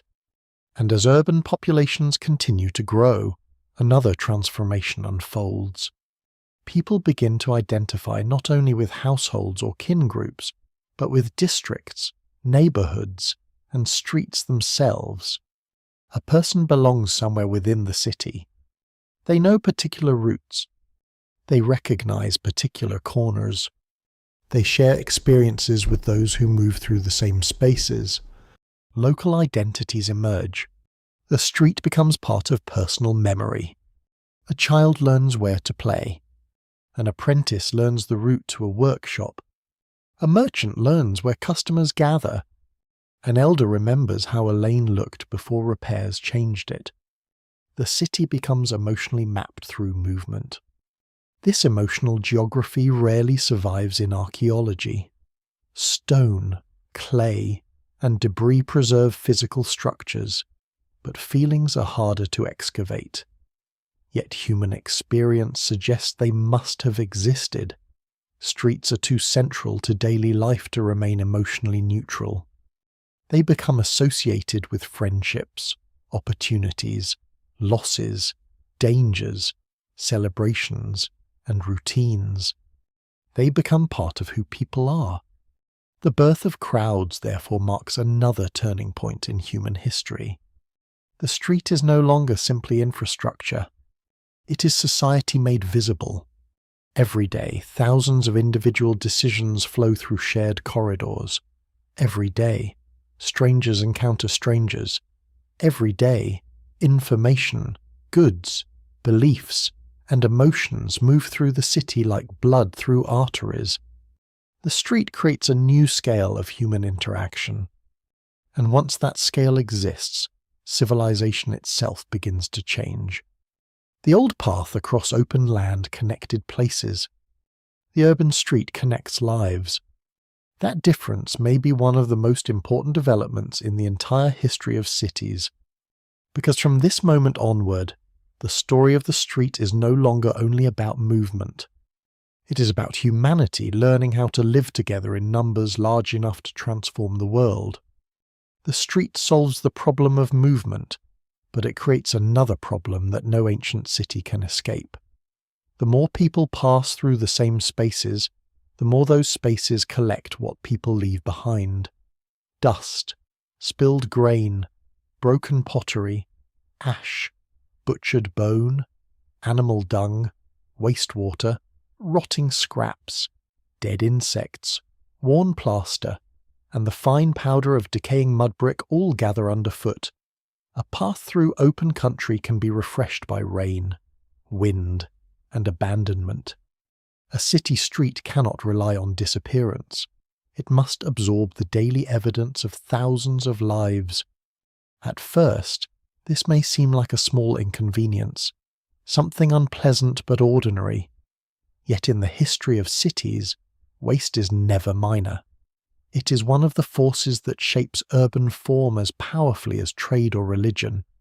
A settlement can be beautiful from a distance, with walls, temples, roofs, and smoke rising into the sky, while its lanes below are slippery with refuse and damp with wastewater. The street is the city's bloodstream, but it can also become its open wound. In early towns, waste management is local and improvised. Households sweep debris away from living areas, dump rubbish in pits, discard broken tools in abandoned spaces, or push unwanted material toward lanes and edges. Some waste is useful. Ash can help stabilize surfaces. Broken pottery can be pressed into mud. Organic matter can be carried to fields. But not everything is easily reused, and dense life produces more than any household can quietly manage. What survives in the record suggests that ancient people were often practical rather than careless. They understood filth, smell, rot, and nuisance very well, even if they did not understand disease in modern microbial terms. The evidence remains incomplete, but repeated drains, street repairs, refuse zones, and regulations from later cities show that waste demanded attention. Water makes the problem worse. A dry street can be swept, crossed, avoided, or endured. A wet street transforms. Rain mixes with dung, ash, clay, and refuse to create mud that clings to feet and animals. Wastewater from washing, cooking, brewing, dyeing, tanning, or other crafts may flow into public passages. In low-lying areas, floods can spread everything at once. A street that fails to drain becomes a slow-moving mixture of domestic life and decay. It smells, attracts pests, damages walls, and turns movement into labour. The earliest drains are therefore not luxuries.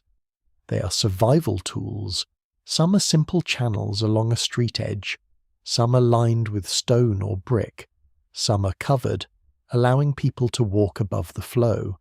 Some connect houses to larger drains, though not always cleanly or efficiently. Even a crude drain reveals a major urban insight the street must manage more than feet. It must manage liquids, slope, gravity, and pollution. Yet drainage is difficult because water obeys no social hierarchy. It flows from the rich house as readily as from the poor one. It seeps under walls, follows the lowest point, and exposes bad planning without mercy. A powerful household may try to redirect dirty water away from itself and towards someone else. A blocked drain may become a neighborhood crisis. A raised street may protect one doorway while flooding another. No single explanation fully accounts for every ancient drainage feature. But the underlying conflict is universal in a dense settlement. One person's waste easily becomes another person's burden.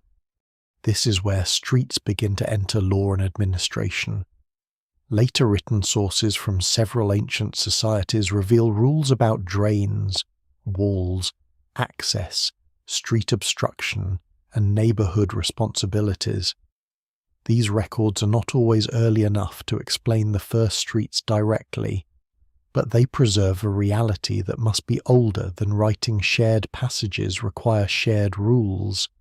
A street cannot remain usable if everyone treats it as no one's responsibility. Someone must clear it, repair it, police it, or at least complain loudly enough that others act. Disease adds a darker layer. Ancient people did not know germs as modern science understands them, but they knew that foul water, crowding, bad smells, spoiled food, insects, and death often belong to the same world of danger. Dense settlements increase the risks of infectious disease because humans, animals, waste, and water are brought into close contact. Scholars still debate the exact disease burdens of early cities, and the evidence can be difficult to interpret from bones alone. But the broad pattern is clear: urban life creates new health pressures. The street is one of the main places where those pressures gather. Animals intensify everything: donkeys, cattle, sheep, goats, pigs, dogs, and other animals move through or near streets in many ancient settlements. They carry goods, provide food, guard homes, consume refuse, and produce waste constantly. A street used by animals is a very different surface from a clean pedestrian lane. Hooves churn mud, dung accumulates, flies gather. Animals block movement or damage edges and drains. Their presence is essential and troublesome at the same time. Ancient cities are not purely human habitats. They are multi-species environments, and the street is where that fact becomes obvious. One surprising detail is that urban ground often rises because of waste and repair together. Refuse is not always removed from the city. Sometimes it is levelled, trampled, capped, and built over. Streets are resurfaced above older streets. Houses rebuild their thresholds higher. Drains are extended or abandoned. What looks like growth is also accumulation. A city becomes a mound partly because it cannot stop producing debris. In this sense, ancient streets are not simply routes across the city. They are layers in the city's slow burial of itself. The smell of such places is almost impossible to recover, but it must have been central to experience. Smoke from hearths, damp clay, animals, sweat, cooking grain, fish, beer, sewage, leatherwork, metalwork, and rotten refuse would mingle differently by district and season. A clean, dry morning after wind might feel tolerable. A hot afternoon in a narrow lane after rain might not. The ancient city is often imagined visually as plans and ruins, but streets were lived through the nose as much as through the eyes. And yet people stayed. That is the astonishing part. They endured mud, smell, crowding, and disease because cities offered things that scattered life could not: security, work, ritual, exchange, stored food, specialized craft, marriage networks, political power, and the strange excitement of density. The street was unpleasant at times, but it was also necessary. To abandon the street's filth would mean abandoning the opportunities the street created. This tension drives urban innovation: better drains, raised surfaces, paving, waste pits, street cleaning, zoning of dirty crafts, rules about animals, and separation of certain activities all emerge from the pressure of living together. Not every city succeeds equally. Some streets remain filthy and hazardous. Some drainage systems fail. Some neighborhoods suffer more than others. The burden of waste often follows social inequality, with poorer or lower status areas receiving worse conditions. The evidence remains incomplete, especially for the earlier cities, but the pattern appears again and again across urban history. The street therefore becomes a moral landscape as well as a physical one. Who gets a cleaner passage? Who lives near the drain? Who maintains the road? Who has the authority to dump, block, repair, or demand action? These are not merely engineering questions. They are questions about power, responsibility, and the value assigned to different lives. In the long story of streets, mud and sewage may seem less dramatic than temples or processions, but they may matter more to daily survival. A city that cannot move water cannot remain healthy. A city that cannot manage waste cannot remain pleasant or stable. A city that lets its streets collapse into muck begins to lose the very connective tissue that makes it a city. So the ancient street carries a contradiction. It is the path of civilization and the gutter of civilization at the same time. It brings goods, news, neighbors, worshippers, and officials. It also carries dirty water, animal waste, rot, and contagion. It displays power above ground while hiding decay beneath the feet. No ancient city escapes this double identity. Every street is both promise and problem. And perhaps that is why the birth of streets marks such a turning point. They force humans to confront the consequences of closeness. A path can be used and forgotten. A street must be maintained. A path belongs to movement. A street belongs to society. Once many lives depend on one passage, neglect becomes collective danger. In the muddy lanes of early cities, people learn this lesson slowly, through smell, sickness, inconvenience, and repair. They learn that civilization is not only the building of walls and temples, it is also the clearing of drains, the lifting of surfaces, the argument over waste, the daily labor of keeping passage possible. Beneath every grand urban dream lies the same humble requirement: someone must keep the street from becoming impassable. The grid does not appear because ancient people suddenly become fond of straight lines. It appears slowly, unevenly, and for reasons that are both practical and political. A wandering lane remembers how a settlement grew. A grid announces that someone, or some group, has decided how growth should happen before it happens. This is a profound shift. The street is no longer only the hardened result of habit, repair, crowding, and compromise. It becomes an instrument of intention. At first, order may be modest. A few streets align because houses are built in rows. A settlement expands along a canal, a ridge, a defensive wall, or a field boundary. Builders choose right angles because they make rooms easier to arrange, walls easier to share, plots easier to divide, and movement easier to predict. Geometry enters daily life through convenience before it becomes ideology. A straight street saves effort. A regular block simplifies construction. A predictable passage helps strangers navigate. The evidence remains incomplete in many early settlements, and scholars still debate how much planning should be inferred from certain layouts. But some patterns are too deliberate to dismiss. At some point, people begin shaping streets not only from where they have walked, but from where they expect future people to walk. Planning changes the city's relationship to time. An organic lane belongs to the past. It preserves earlier choices.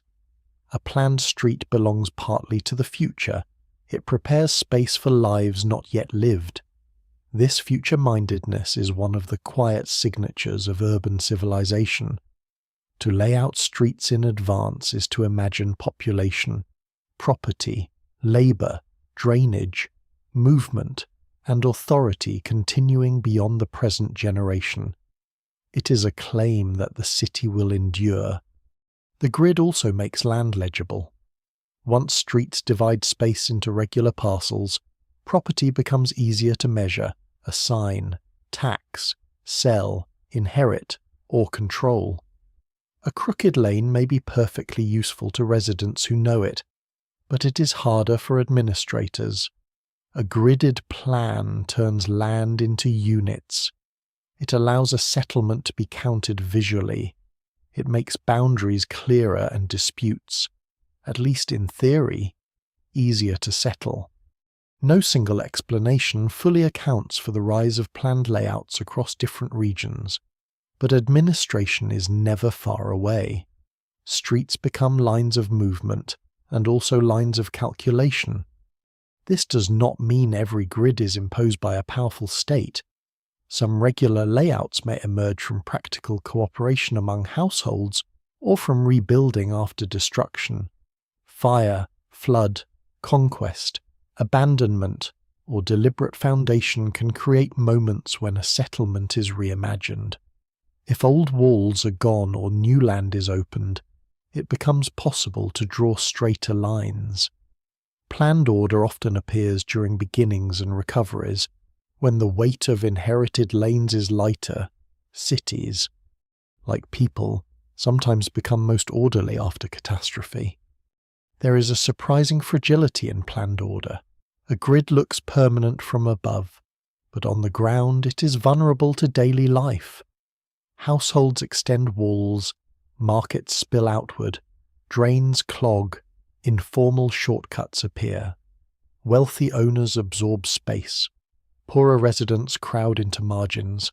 Animals ignore geometry. Rain follows slope, not ideology. Over generations, the clean plan may bend, narrow, thicken, and fray. The grid is not the end of urban negotiation. It is only a stronger opening move. Still, the psychological effect of straight streets is powerful.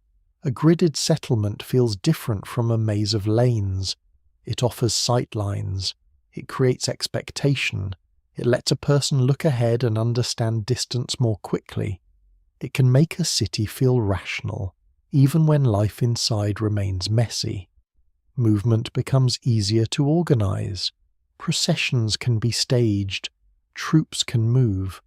Goods can be transported. Drainage can be planned along repeated slopes. Authority can see farther down the street, and people in the street can see authority coming. That visibility is not neutral. A winding lane can shelter local life from distant control. A straight street exposes it. In a gridded city, power moves with fewer obstacles. Officials can inspect. Soldiers can march. Carts can pass. And strangers can orient themselves. Regularity helps commerce, but it can also help surveillance. It helps residents find their way, but it also reduces the protective confusion of older neighborhoods. The same order that makes a city efficient can make it more governable. The grid therefore belongs to both convenience and command. It is easy to romanticize irregular cities as organic and free, and planned cities as authoritarian. But reality is more complicated. Irregular streets can hide inequality, filth, and danger. Planned streets can support drainage, fairness of access, and efficient distribution. A grid may be imposed from above, but it may also make life easier for ordinary people carrying water, grain, tools, or children through a crowded settlement. Ancient urban form rarely fits modern moral categories cleanly.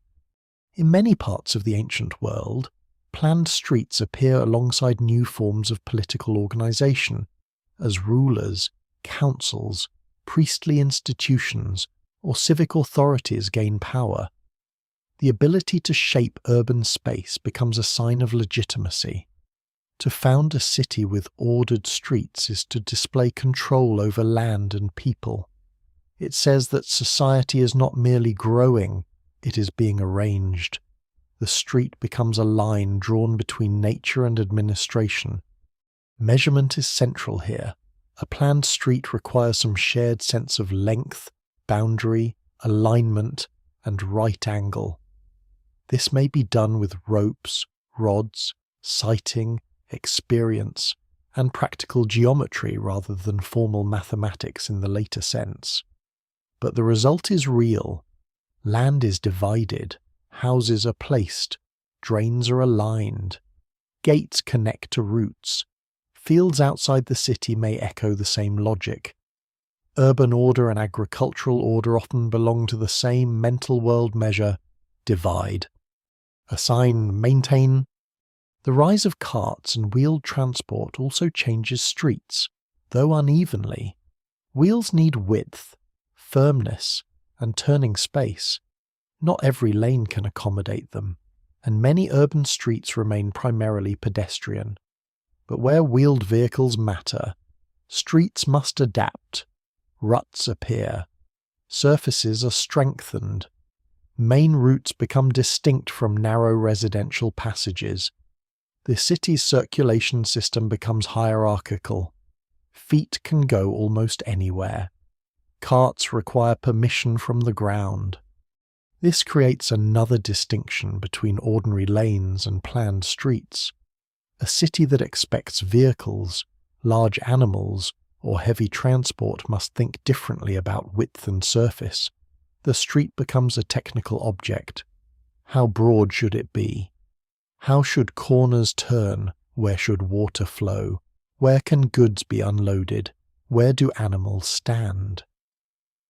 These practical questions gradually produce urban design, even before anyone uses such a phrase. Yet for all the appeal of order, ancient grids never erase mystery. Some planned layouts seem to reflect cosmic ideas, ritual orientations, prevailing winds, topography, or social divisions. But interpretations must be cautious. Not every alignment is sacred. Not every straight line encodes astronomy. Popular theories sometimes exaggerate hidden meanings in ancient plans, turning practical settlements into puzzles of lost wisdom. The more grounded view is often more interesting. Ancient people were capable of both symbolic thinking and practical engineering, and the same street could serve drainage, property, movement, and ritual at once. What survives in the record suggests that planned streets mark a new confidence in human control. The older path accepted the landscape. The village lane negotiated with buildings. The planned street anticipates a city. It says that movement can be designed before bodies arrive.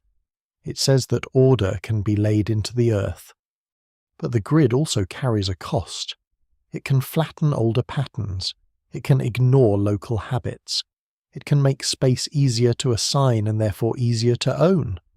Once land is divided into regular plots, some people gain secure claims while others lose informal access. A planned street can create fairness, but it can also formalize exclusion. The line that helps everyone move may also mark where someone is no longer allowed to build, gather, sell, or belong. This is the deeper turning point. Streets begin as shared routes, but in planned cities they become tools for defining society itself. They separate public from private, house from house, district from district, sacred precinct from ordinary neighborhood, elite space from common space. They do not merely reflect order, they produce it.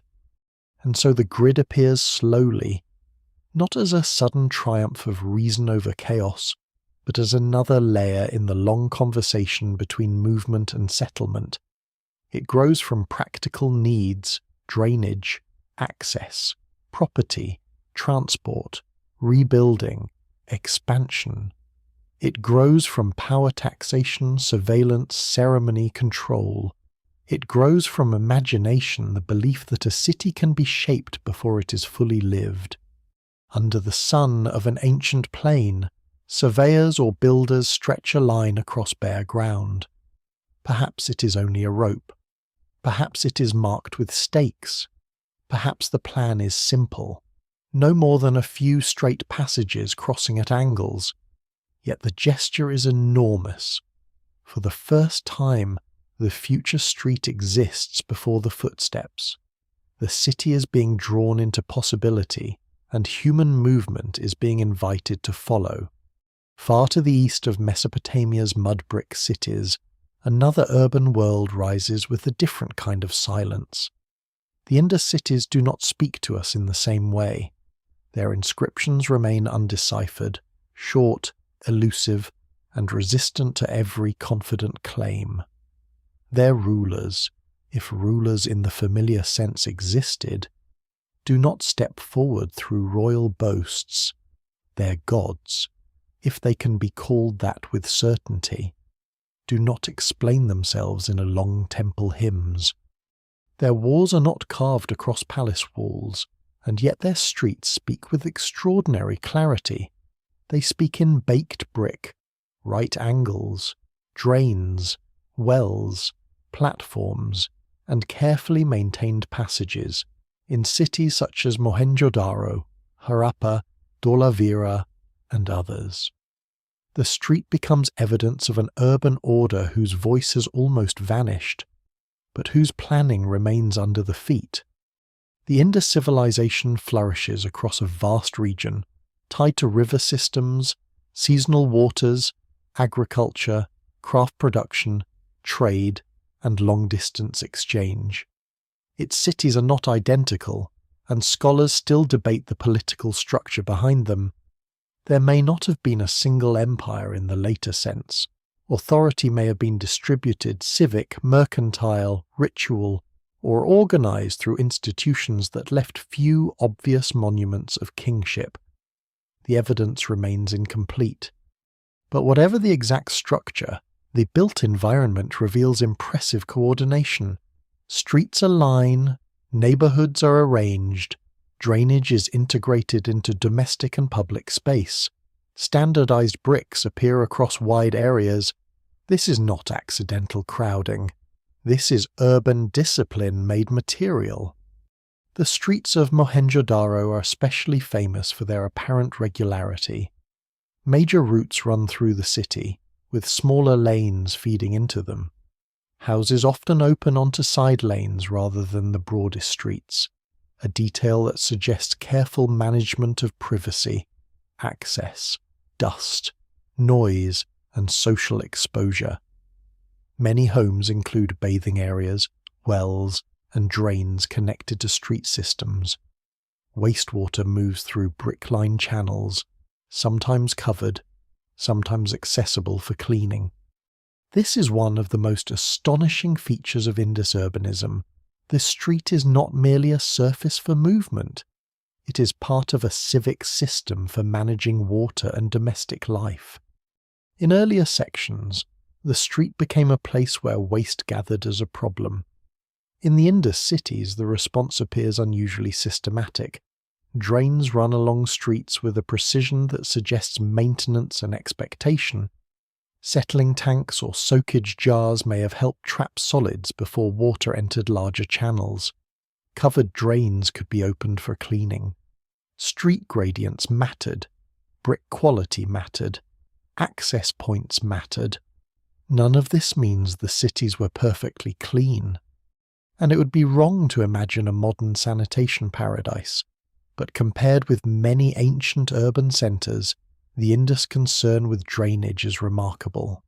What survives in the record suggests that ordinary households were connected to urban infrastructure in a way that feels strikingly civic. This is a lesser-known revolution hidden inside the street. The private act of washing becomes linked to public engineering. Water used inside a house leaves through a drain, passes beneath or beside a lane, and joins a larger system. The household and the city are joined by flow. A person bathing in a small brick-lined room participates, knowingly or not, in a city-wide arrangement. The street carries away the evidence of domestic life. It protects the household from its own wastewater and protects movement from becoming impossible. This is not glamorous, but it is profound. The Indus Street also reveals a different relationship between monumentality and order. In Egypt, Mesopotamia, and later empires, rulers often announced themselves through enormous structures, inscriptions, statues, or ceremonial roads. The Indus cities have large public works, platforms, fortification-like walls, reservoirs, and notable buildings, but they lack the obvious royal self-display found elsewhere. Their greatness often lies not in a single overwhelming monument, but in repeated standards, brick proportions, street alignments, drainage systems, weights, craft organization, urban layout. The city expresses itself through consistency. This consistency has led to many interpretations, some careful and some far too speculative. Popular accounts sometimes imagine the Indus world as a peaceful utopia because weapons and royal monuments are less prominent than in some other civilizations. That goes too far. Absence of evidence is not proof of absence, and conflict can take many forms. Scholars still debate questions of hierarchy, authority, and violence, but the streets do suggest that Indus urban life valued regulated space. Controlled water and coordinated building to an unusual degree. If power existed here, it may have preferred standardization over spectacle. Walking through an Indus city in imagination, one sees a different urban mood. The streets are not necessarily grand in the theatrical sense, but they are legible. Baked bricks give surfaces and drains a durability that sun-dried mud alone cannot provide. Wells appear with striking frequency in some areas, meaning water is not only drawn from distant public sources, but integrated into neighborhoods and even houses. Lanes connect domestic units to broader routes. The city feels planned not as a stage for kings, but as a system for habitation. D'Oliveira adds another layer. Located in the harsh environment of the Rann of Kutch, it shows sophisticated water management on a scale shaped by scarcity. Reservoirs, channels, and urban divisions reveal a city deeply concerned with capturing and controlling seasonal water. Its streets and internal organization fit into a broader landscape of survival, where water is not simply drained away but stored, directed, and honored through engineering. Here the street belongs to a hydraulic imagination. Movement, walls, reservoirs, and terrain work together. No single explanation fully accounts for every feature, but water clearly sits at the center of the urban design. In the Indus world, streets also help reveal social life precisely because texts are silent. Without readable royal inscriptions or long administrative archives, archaeologists look to layout, house size, access, craft areas, drainage quality, and neighborhood patterns. Some houses are larger than others. Some areas contain evidence of specialized production.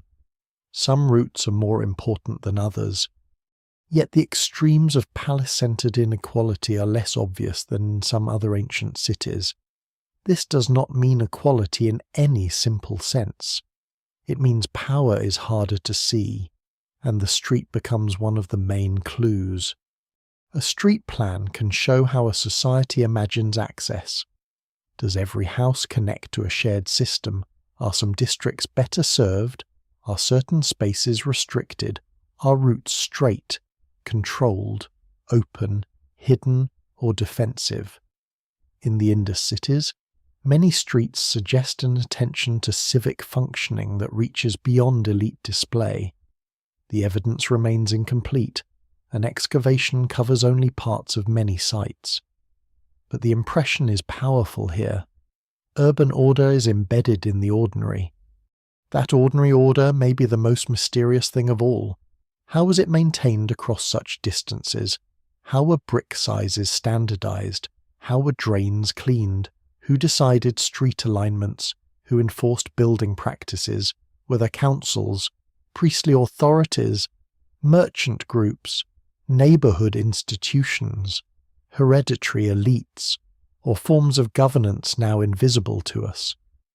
The undeciphered script keeps these questions open. The streets answer only in material terms. They say that coordination existed. They do not tell us exactly who coordinated it. This silence prevents easy storytelling, but it also protects the Indus cities from being reduced to kings and battles. Their streets draw attention back to the foundation of urban life: water, waste, access, walls, thresholds, repetition, repair. The drama is not absent. It is quieter. It lies in the astonishing fact that thousands of households could be integrated into planned urban systems without leaving behind obvious portraits of supreme rulers. The eventual decline or transformation of Indus urbanism adds a final shadow. Around the 2nd millennium BCE, many large urban centres are reduced, abandoned, reorganized, or transformed as environmental, riverine, economic, and social changes unfold. Scholars still debate the relative weight of climate shifts, changing river systems, trade disruption, internal transformation, and migration. The older idea of sudden invasion no longer explains the evidence adequately. The collapse is not one moment, but a long reconfiguration. Streets that once carried ordered urban life fall silent, fill with debris, or are rebuilt into smaller patterns. And yet the legacy remains.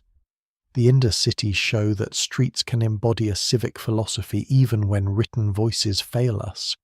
They reveal a civilization that made urban life work through alignment, drainage, standardization, and practical intelligence.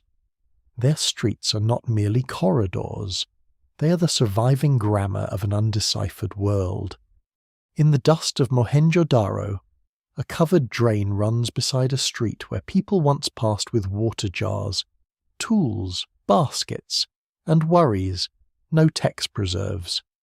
A house opens discreetly into a lane. A brick bathing floor slopes toward an outlet. Rainwater, wastewater, and footsteps follow routes shaped by minds whose names are gone. The city does not explain itself in words, but the street remains, still carrying the outline of an ancient order that was quiet, disciplined, and deeply human. A street becomes sacred when movement is no longer only movement. The same ground that carries water jars, animals, baskets, workers, and strangers can suddenly carry gods, rulers, ancestors, offerings, musicians, soldiers, priests, and crowds holding their breath. Nothing about the earth itself has changed. The stones, mud brick, dust, drains, walls, and thresholds remain, but for a few hours or a few days.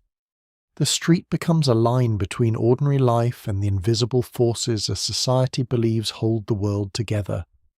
This transformation is one of the great urban inventions.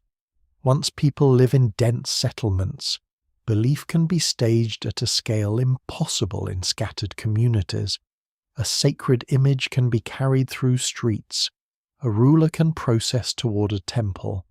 A funeral can pass through a neighborhood and turn grief into public memory. A victory march can make conquest visible. A seasonal festival can pull households out from their private interiors and gather them along a shared route. The street becomes a theatre of belonging. In Mesopotamian cities, processional movement seems to have played an important role in linking temples, neighborhoods, gates, and communities to divine power. The evidence varies by period and place, and scholars still debate the exact roots and meanings of many ceremonies, but the wider pattern is clear. Urban religion did not remain locked inside sacred buildings. It moved. When divine statues or sacred objects traveled through city space, the street itself became temporarily charged. People who might never enter the most restricted parts of a temple could still witness the god passing through the city's open arteries. This matters because visibility creates participation. A person standing at a doorway does not need to be a priest to feel included in a festival. A child watching from a rooftop sees the city rearranged by ceremony. A worker pauses beside a lane and becomes part of the crowd. Streets allow belief to pass in front of ordinary lives. They turn theology into a public event. Rulers understand this power.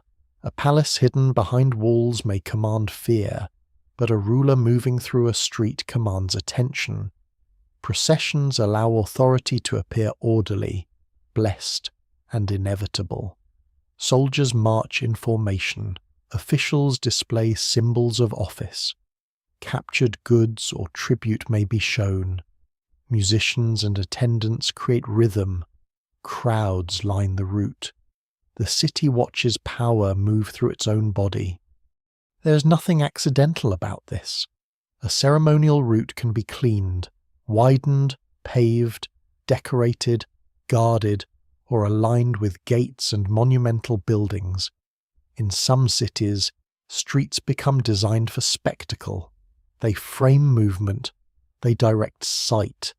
They create anticipation as a procession approaches from a distance. The street becomes architecture stretched into time. Yet sacred roads are not always urban in the narrow sense. Across the ancient world, special routes connect temples, tombs, rivers, mountains, springs, and ceremonial landscapes. Some are causeways, some are pilgrimage paths, some are avenues lined with markers, statues, or walls. What survives in the record suggests that societies often used formal routes to connect earthly movement with cosmic order, though interpretations must remain careful. Not every ancient road is mystical. Not every alignment hides a celestial code, but some routes clearly do more than make travel easier. They guide bodies through meaning. Egypt offers a striking example of ceremonial movement between temples, river landings, tomb landscapes, and sacred precincts. The Nile itself functions like a great moving avenue, carrying boats, bodies, goods, and ritual power. Causeways and processional ways extend this logic across land. The route matters because it turns transition into ceremony, from river to temple, from life to death, from ordinary ground to sacred enclosure. Streets and roads become instruments for managing awe. In later Babylon, the famous processional way associated with the Ishtar Gate reveals how streets can become monumental statements. Glazed bricks, animal symbols, controlled approach, and city walls transform passage into political and sacred theatre. The route does not merely allow entry, it tells the person entering that this city is protected, ordered, wealthy, and watched by powers greater than any individual. The evidence from such later examples is clearer than for the earlier streets. But the principle reaches deep into urban history. Whoever controls the ceremonial route controls how the city imagines itself. There is a lesser-known tension inside these sacred streets. They may appear to unite everyone, but they also reveal hierarchy. Not all people stand in the same place. Not all may enter the same precincts. Some carry sacred objects, others only watch. Some walk at the centre, others are pushed to the edges. A procession can create unity while also displaying rank with ruthless clarity. The route teaches society where each person belongs. The street therefore becomes a diagram of order. At the centre moves the god, ruler, priest, army, corpse, or sacred object. Along the margins gather witnesses. Doors and rooftops become viewing places. Guards control crossing points. Musicians regulate pace. The city's many lives are arranged around a moving focus. For a brief time, the street stops being an unpredictable crowd and becomes choreography. But no choreography is perfect. Crowds are emotional, weather interferes, animals panic, mud returns. A blocked street can disrupt ceremony. A narrow lane can compress bodies dangerously. A hostile crowd can turn spectacle into threat. Public ritual always contains risk because it gathers people in numbers large enough to feel their own power. Rulers use streets to display control, but streets also remind rulers that cities are made of watching crowds. This is why ceremonial streets often require maintenance and control. They must be kept clear. Their surfaces must be passable. Their edges must be managed. Sacred movement depends on ordinary labor cleaning, repairing, guarding, carrying, sweeping, draining. The grandeur of ritual rests on the same humble foundation as daily urban life. A god cannot process through a lane swallowed by mud. The sacred street also changes memory. A route used repeatedly for festivals becomes remembered differently from an ordinary lane. Generations learn where to stand, where the procession turns, where music begins, where offerings appear, where the crowd grows thick. The street gathers stories. It becomes a calendar written in space. Even when no ceremony is happening, the route holds the memory of past movement. This memory can outlast the civilization that created it. Archaeologists may uncover a broad avenue, a gate, a paved approach, or a line of monuments, and recognize that this was not simply traffic management. It was an organized experience. But the emotions are gone. The songs are gone. The smell of incense, sweat, animals, flowers, dust, and oil is gone. What remains is the root, the silent frame of vanished intensity. The birth of sacred streets marks another turning point because it reveals that urban movement has become symbolic. Streets no longer only serve the body, they serve the imagination. They allow a city to tell stories about power, origin, death, fertility, victory, divine presence, and collective identity. They make belief walk. This does not erase ordinary life. The morning after a festival, the same street must carry refuse, carts, water, and tired feet. Children may play where priests processed. A vendor may stand where a ruler passed. Mud may cover the place where sacred symbols moved. This layering is exactly what makes streets so powerful. They hold the sacred and the ordinary in the same space, sometimes only hours apart. A street used for ceremony is never entirely ordinary again. Even if the stones are worn and the drains smell, memory changes them. People know what has passed there. They know what might pass again. The route becomes part of the city's inner life. And so, from repeated paths, village lanes, muddy passages, drainage corridors, and crowded markets, the street rises into another role. It becomes a stage where civilization performs its deepest claims. It tells people who rules, who worships, who watches, who belongs, and what forces are believed to move through the world. Under festival light, an ancient street is no longer just a way through the city. It is the city looking at itself, gathered along a line of dust and stone, waiting for meaning to pass by. Commerce changes the street because goods do not simply exist inside a city. They must arrive, pause, be seen, be handled, be measured, be trusted, be argued over, and be carried away. A jar of oil, a basket of dates, a bundle of wool, a stack of fish, a copper tool, a string of beads, a sack of grain, a block of salt, or a dyed cloth only becomes part of urban life when movement brings it into contact with need. The street is where that contact becomes visible. It is the long, crowded surface on which the city's appetite meets the labour of the wider world. At first, exchange may be informal. A neighbour trades surplus grain for a repaired tool. A herder brings animals near a settlement edge. A potter's household becomes known because people pass its doorway and see stacks of vessels drying in the sun.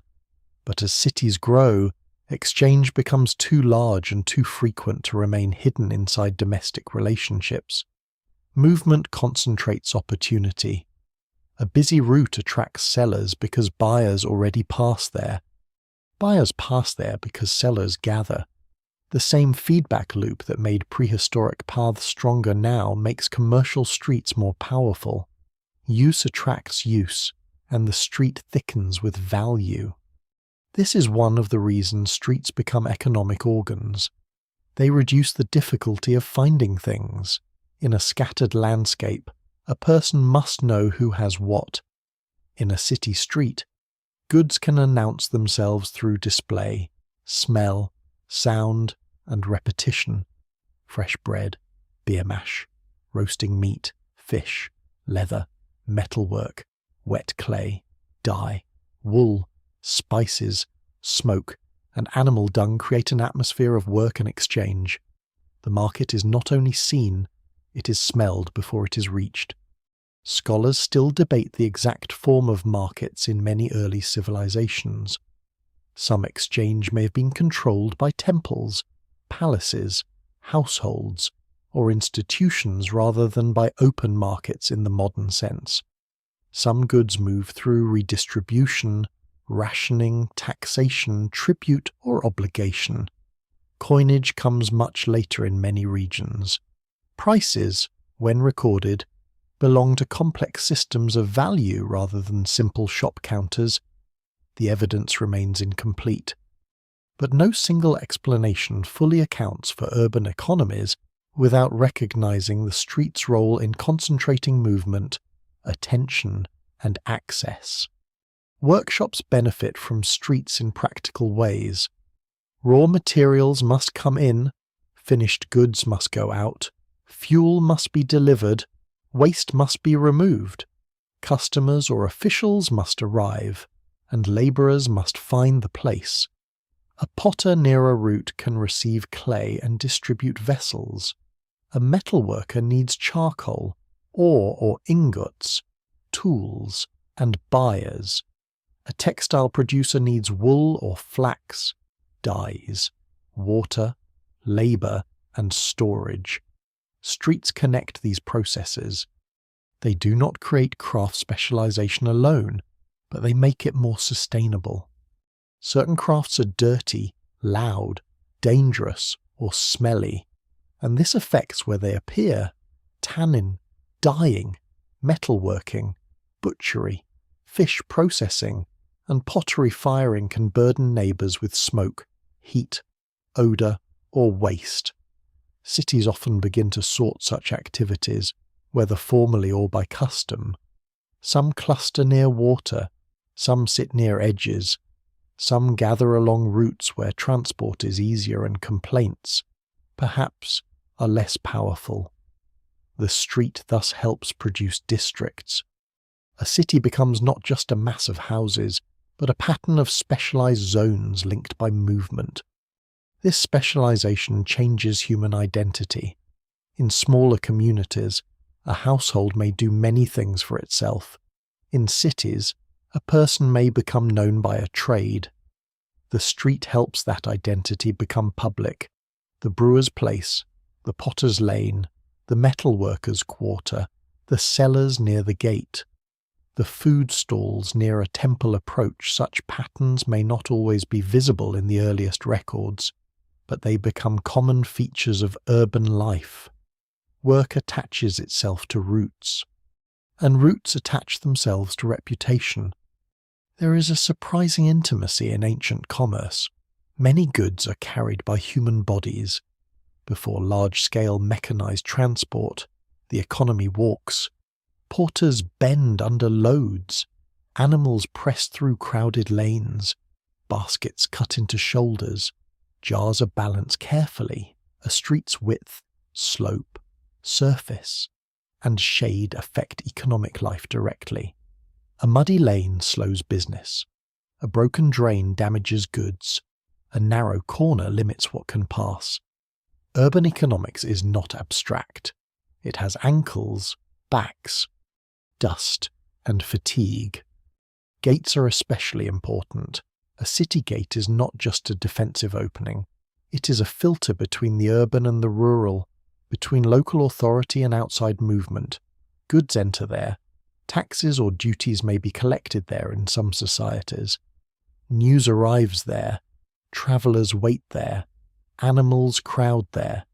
Sellers often gather near gates because traffic is reliable. The route from gate to central district can become one of the city's most economically charged streets. It is the line along which the outside world becomes urban property. Canals, harbours, and river landings create similar concentrations, where goods shift from boat to back, from pack animal to storage room, from countryside to city. Streets become intensely active. These transfer points are often noisy, muddy, and essential. Heavy goods prefer water when possible, but water cannot deliver everything directly to every household. Streets complete the journey. They are the final arteries of distribution. Measurement enters the street's commercial life. Goods must be counted, weighed, sealed, or inspected. Standard weights, seals, tokens, tablets, and containers reflect a growing concern with trust across distance and among strangers. A household exchange between known people may depend on memory and reputation. Urban trade among strangers requires more durable assurances. The street creates opportunity, but also uncertainty. Is the measure fair? Is the jar full? Is the metal pure? Is the cloth as promised? Commerce generates suspicion, and suspicion generates systems. The street becomes a place where trust is performed. A seller displays consistency, a buyer returns, a witness observes, an official records, a seal marks ownership, a public location makes deceit riskier, though never impossible. Crowded streets can protect exchange through visibility, but they also invite theft, fraud, and conflict. Again, the street's double nature appears. It enables trade and exposes trade to danger. Credit and obligation may also move through streets, even when no object is visible. A person who owes grain, labour, silver, or service must be found. A messenger carries a tablet, a worker reports to a distribution point, a tenant brings produce, an apprentice delivers finished goods.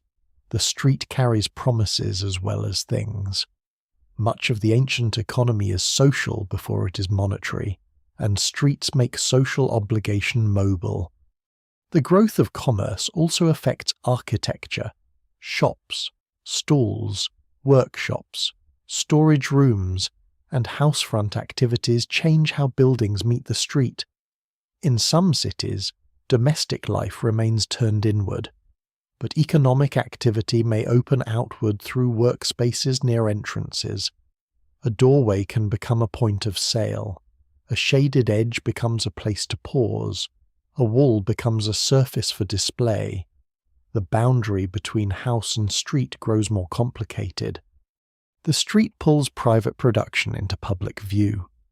Yet commerce does not spread evenly. Main routes grow busy while backlanes remain quieter. Some streets become prosperous, others neglected. Access to traffic becomes a form of wealth. A household or workshop on a well-travelled route may gain opportunities unavailable to those hidden deep in residential blocks. The city's street network therefore helps shape inequality. Location matters.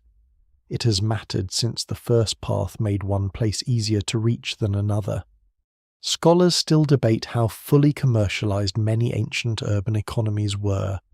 and it would be misleading to imagine every ancient street as a modern shopping district. Temples, palaces, kin groups, and institutions could dominate production and distribution. Many people laboured under obligation rather than free choice, but even institutional economies need movement. Grain rations must be distributed, textiles must be collected, workers must be summoned, animals must be delivered.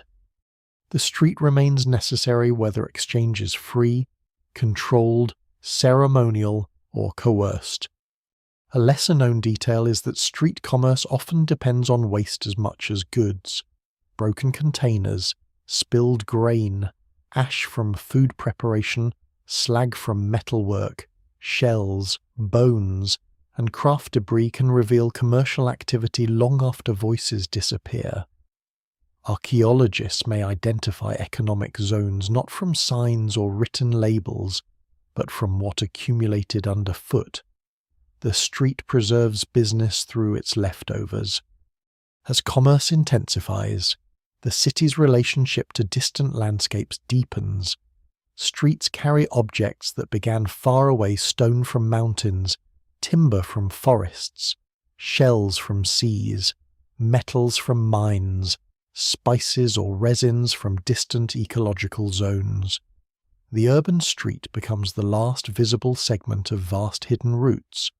A bead sold in a lane may contain the memory of deserts, rivers, caravans, boats, storms, negotiations, and unknown hands. The street compresses the world into a walkable line. This is why commerce gives streets such lasting power. They are not merely local passages. They are the places where distant geographies meet daily life. A person buying a tool, a cloth, or a jar may be touching networks far beyond the city's walls. Urban civilization expands through these connections. The street teaches people to live among objects whose origins they do not know and people whose stories they cannot fully trace. And so the commercial street becomes one of the great engines of history. It encourages specialization, widens exchange, creates wealth, sharpens inequality, spreads information, and links cities to territories far beyond sight. It is noisy, practical, suspicious, inventive, and alive with small negotiations. It does not need grandeur to change the world.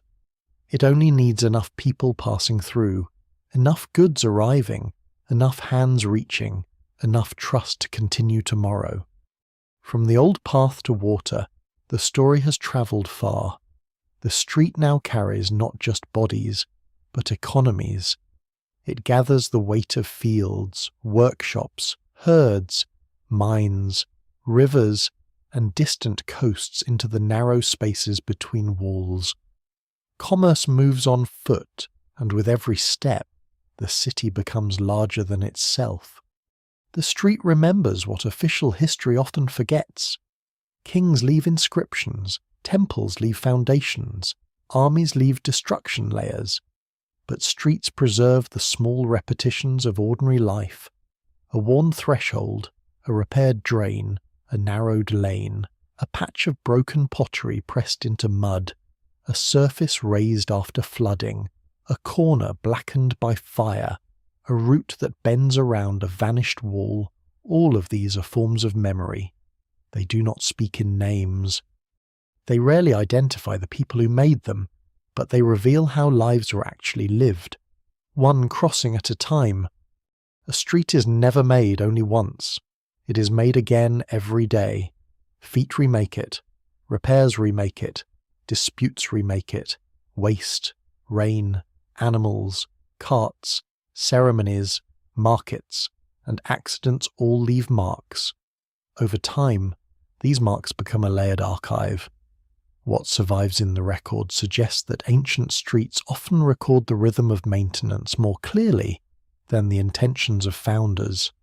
A city may be planned with ambition, but its streets show whether that ambition survived contact with mud, crowding and human habit. This is why archaeologists pay attention to surfaces that might seem unimportant. A street layer can show whether a neighborhood was cared for or neglected. Repeated resurfacing suggests continued use and investment. A blocked drain may suggest decline, reorganization, or simply local inconvenience. Trash dumped into a passage may reveal abandonment, overcrowding, or changing attitudes toward shared space.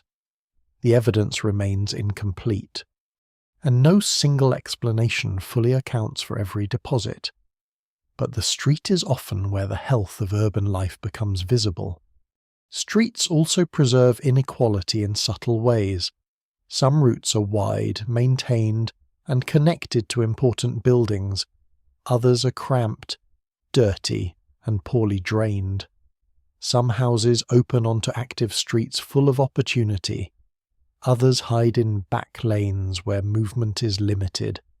A city's official monuments may claim unity, but its streets reveal difference. They show who receives better access, who endures worse smells, who lives near waste, who benefits from traffic, and who is pushed to the margins. This does not mean ancient people experienced inequality exactly as modern observers do.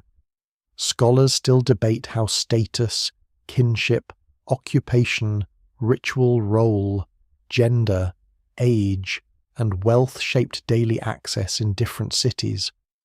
But the built environment leaves patterns. Movement is never evenly distributed. Attention is never evenly distributed. Street life creates centers and edges, and people remember both. Names add another layer of memory, though many ancient street names are lost. Some streets may have been known by landmarks, trades, gates, temples, prominent households, or memorable events. A lane might be identified by the potters who worked there, the shrine nearby, the canal crossing, the market, the old wall, or the family whose house stood at the corner. Even when formal names are absent, people create mental names. No one can live in a city without naming routes somehow. The map of daily life forms in speech before it appears in writing. Streets remember disasters too. Fire can turn a lane into ash and collapse brick. Flood can fill it with silt. Earthquake can twist walls across it. War can scatter weapons, bodies, and burn debris through it. Abandonment can leave windblown dust where crowds once moved. Later rebuilding may cover the damage, but not erase it completely. Beneath the renewed surface, the old wound remains. The street becomes a buried witness to moments when the city failed to protect itself. Yet disaster is not the only memory streets hold. They also preserve recovery.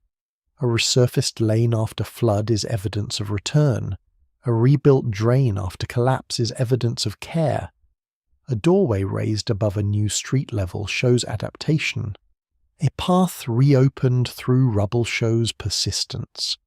Cities survive not because they avoid damage, but because people keep repairing the passages that allow life to continue.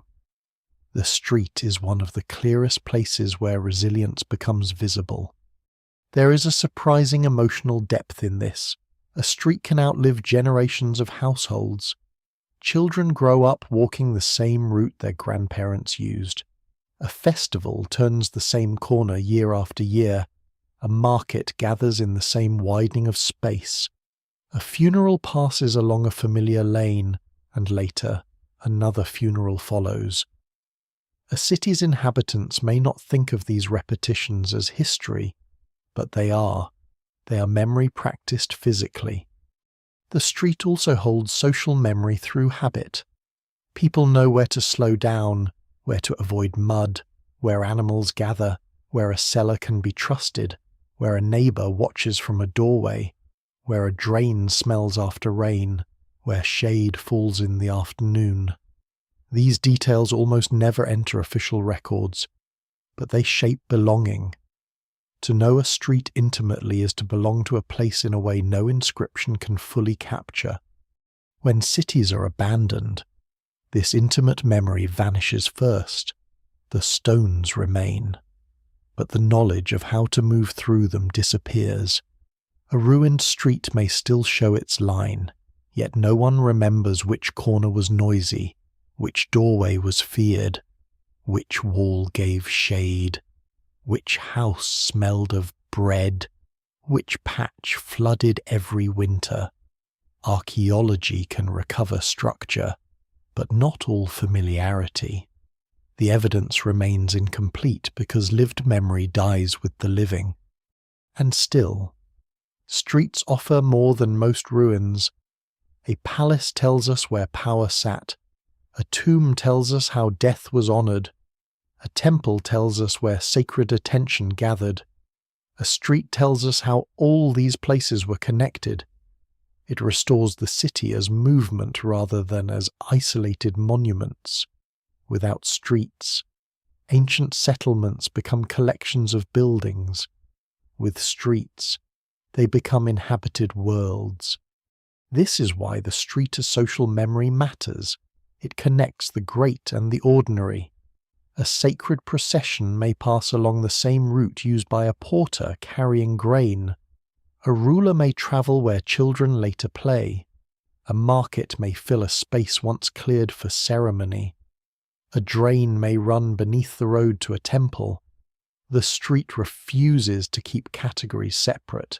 It mixes power, labor, waste, belief, wealth, gossip, fear, and routine on the same surface.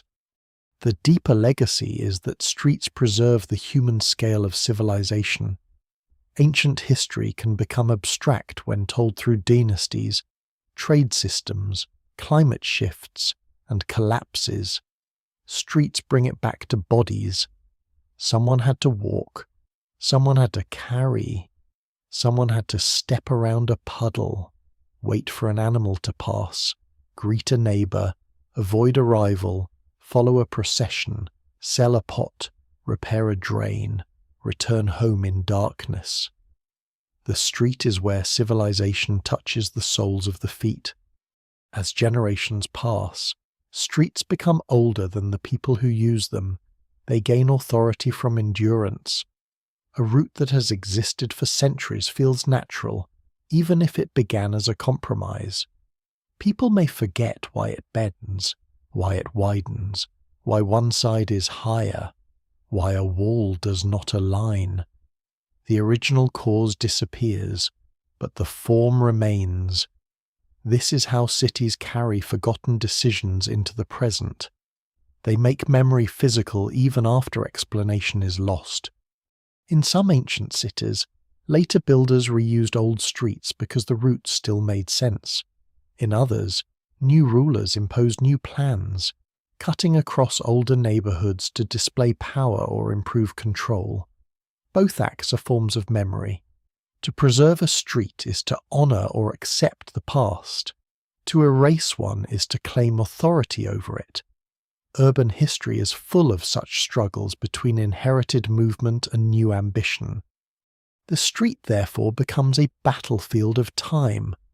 Past use presses upward from below. Present need wears across the surface. Future planning tries to draw new lines. Every city is a negotiation among these forces.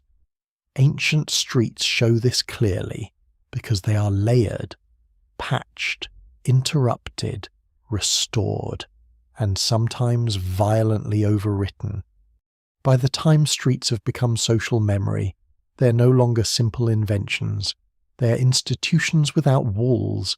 They hold rules, expectations, inequalities, rituals, trades, dangers, and attachments. They carry the city's practical life, but also its sense of itself. People may not write histories of ordinary lanes, yet those lanes help create the history people live. And when the city finally falls silent, the street remains one of the last guides through the vanished world.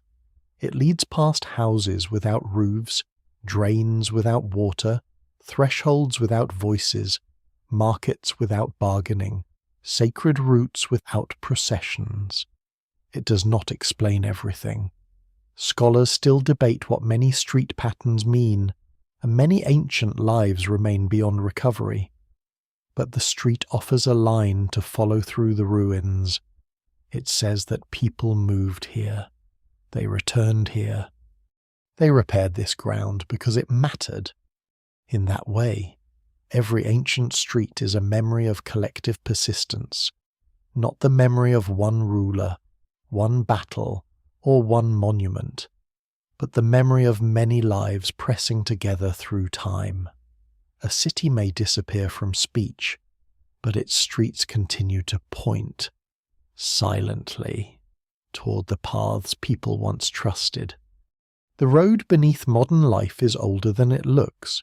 It hides under asphalt, concrete, traffic lights, painted lanes, underground pipes, cables, storefronts, and glass towers. But its oldest logic remains almost unchanged. People still move where other people have moved. Value still gathers where movement gathers. Power still marks important routes. Waste still follows gravity. Crowds still turn streets into stages. The materials have changed. The scale has exploded. And the speed would astonish the first city dwellers beyond imagination. But the street still answers the same ancient question. How can many lives share a path through the world? Modern cities often seem disconnected from their ancient ancestors because their surfaces are so different. A paved avenue filled with cars appears to belong to machines, not feet. A subway entrance or flyover seems far removed from a muddy lane in Mesopotamia or a brick-lined street in the Indus world. Yet beneath the machinery, the street continues to organize access, status, memory, and daily survival. Homes still turn toward or away from public space. Shops still depend on passing attention. Ceremonies still claim major roads. Protests still gather where visibility is greatest. Wealth still follows location. Poorer neighborhoods still endure heavier burdens from traffic, pollution, flooding, and neglected infrastructure. The ancient street has not disappeared. It has multiplied. This continuity is easy to miss because streets are too familiar. They feel like background, like the empty space between real destinations. But ancient history teaches the opposite. The street is never empty. It is the thing that makes destinations possible. Without shared passages, houses become isolated cells. Markets cannot breathe. Rulers cannot display authority. Festivals cannot gather. Drains cannot flow. And strangers cannot become part of the same urban world. A city is not only its buildings, it is the movement between them. That movement has always carried contradiction. Streets connect and divide. They invite and expose. They create opportunity and danger. They make public life possible while threatening privacy. They support commerce while concentrating inequality. They allow crowds to celebrate, mourn, worship, trade, and resist. No single explanation fully accounts for the street's power because it belongs to so many parts of civilization at once. It is infrastructure, memory, economy, theatre, boundary, and bloodstream. The story began with soft footprints in open ground, with paths made by return. It passed through village lanes, roof worlds, muddy corridors, drainage channels, gridded plans, sacred processions, market streets, and remembered routes buried under ruined cities. At each stage, the street became more than a way to move. It became a way to live together. The evidence remains incomplete in many places, and scholars still debate the details of early urban form, but the larger pattern is clear. Streets helped transform human settlement from a cluster of shelters into a shared social organism. Perhaps the greatest legacy of streets is that they made society visible to itself. In private rooms, people live as households. In fields, they labour across the land. But in streets, they become a public. They see and are seen. They compare, cooperate, avoid, trade, follow, watch, and remember. The street turns population into presence. It gives civilization a surface. Even now, old routes shape modern lives in ways people rarely notice. Many cities preserve street lines older than their current buildings. Some roads follow medieval lanes, Roman foundations, ancient paths, river edges, ridgeways, or property divisions whose original reasons are forgotten. A bend in a modern street may reflect a vanished wall, a buried stream, an old market edge, or a footpath that once avoided marshy ground. The past does not always survive as a monument. Sometimes it survives as a turn people keep taking without knowing why. That is the strange humility of streets. They are among humanity's greatest inventions, yet most are anonymous. No one remembers who first walked the line. No one knows who first repaired the muddy hollow, set the first stone, cleared the first drain, or insisted that a passage remain open. The street is a collective invention, made by countless decisions too small for history to name. It belongs not to one genius, but to repeated need. And because of that, streets reveal something deep about civilization itself.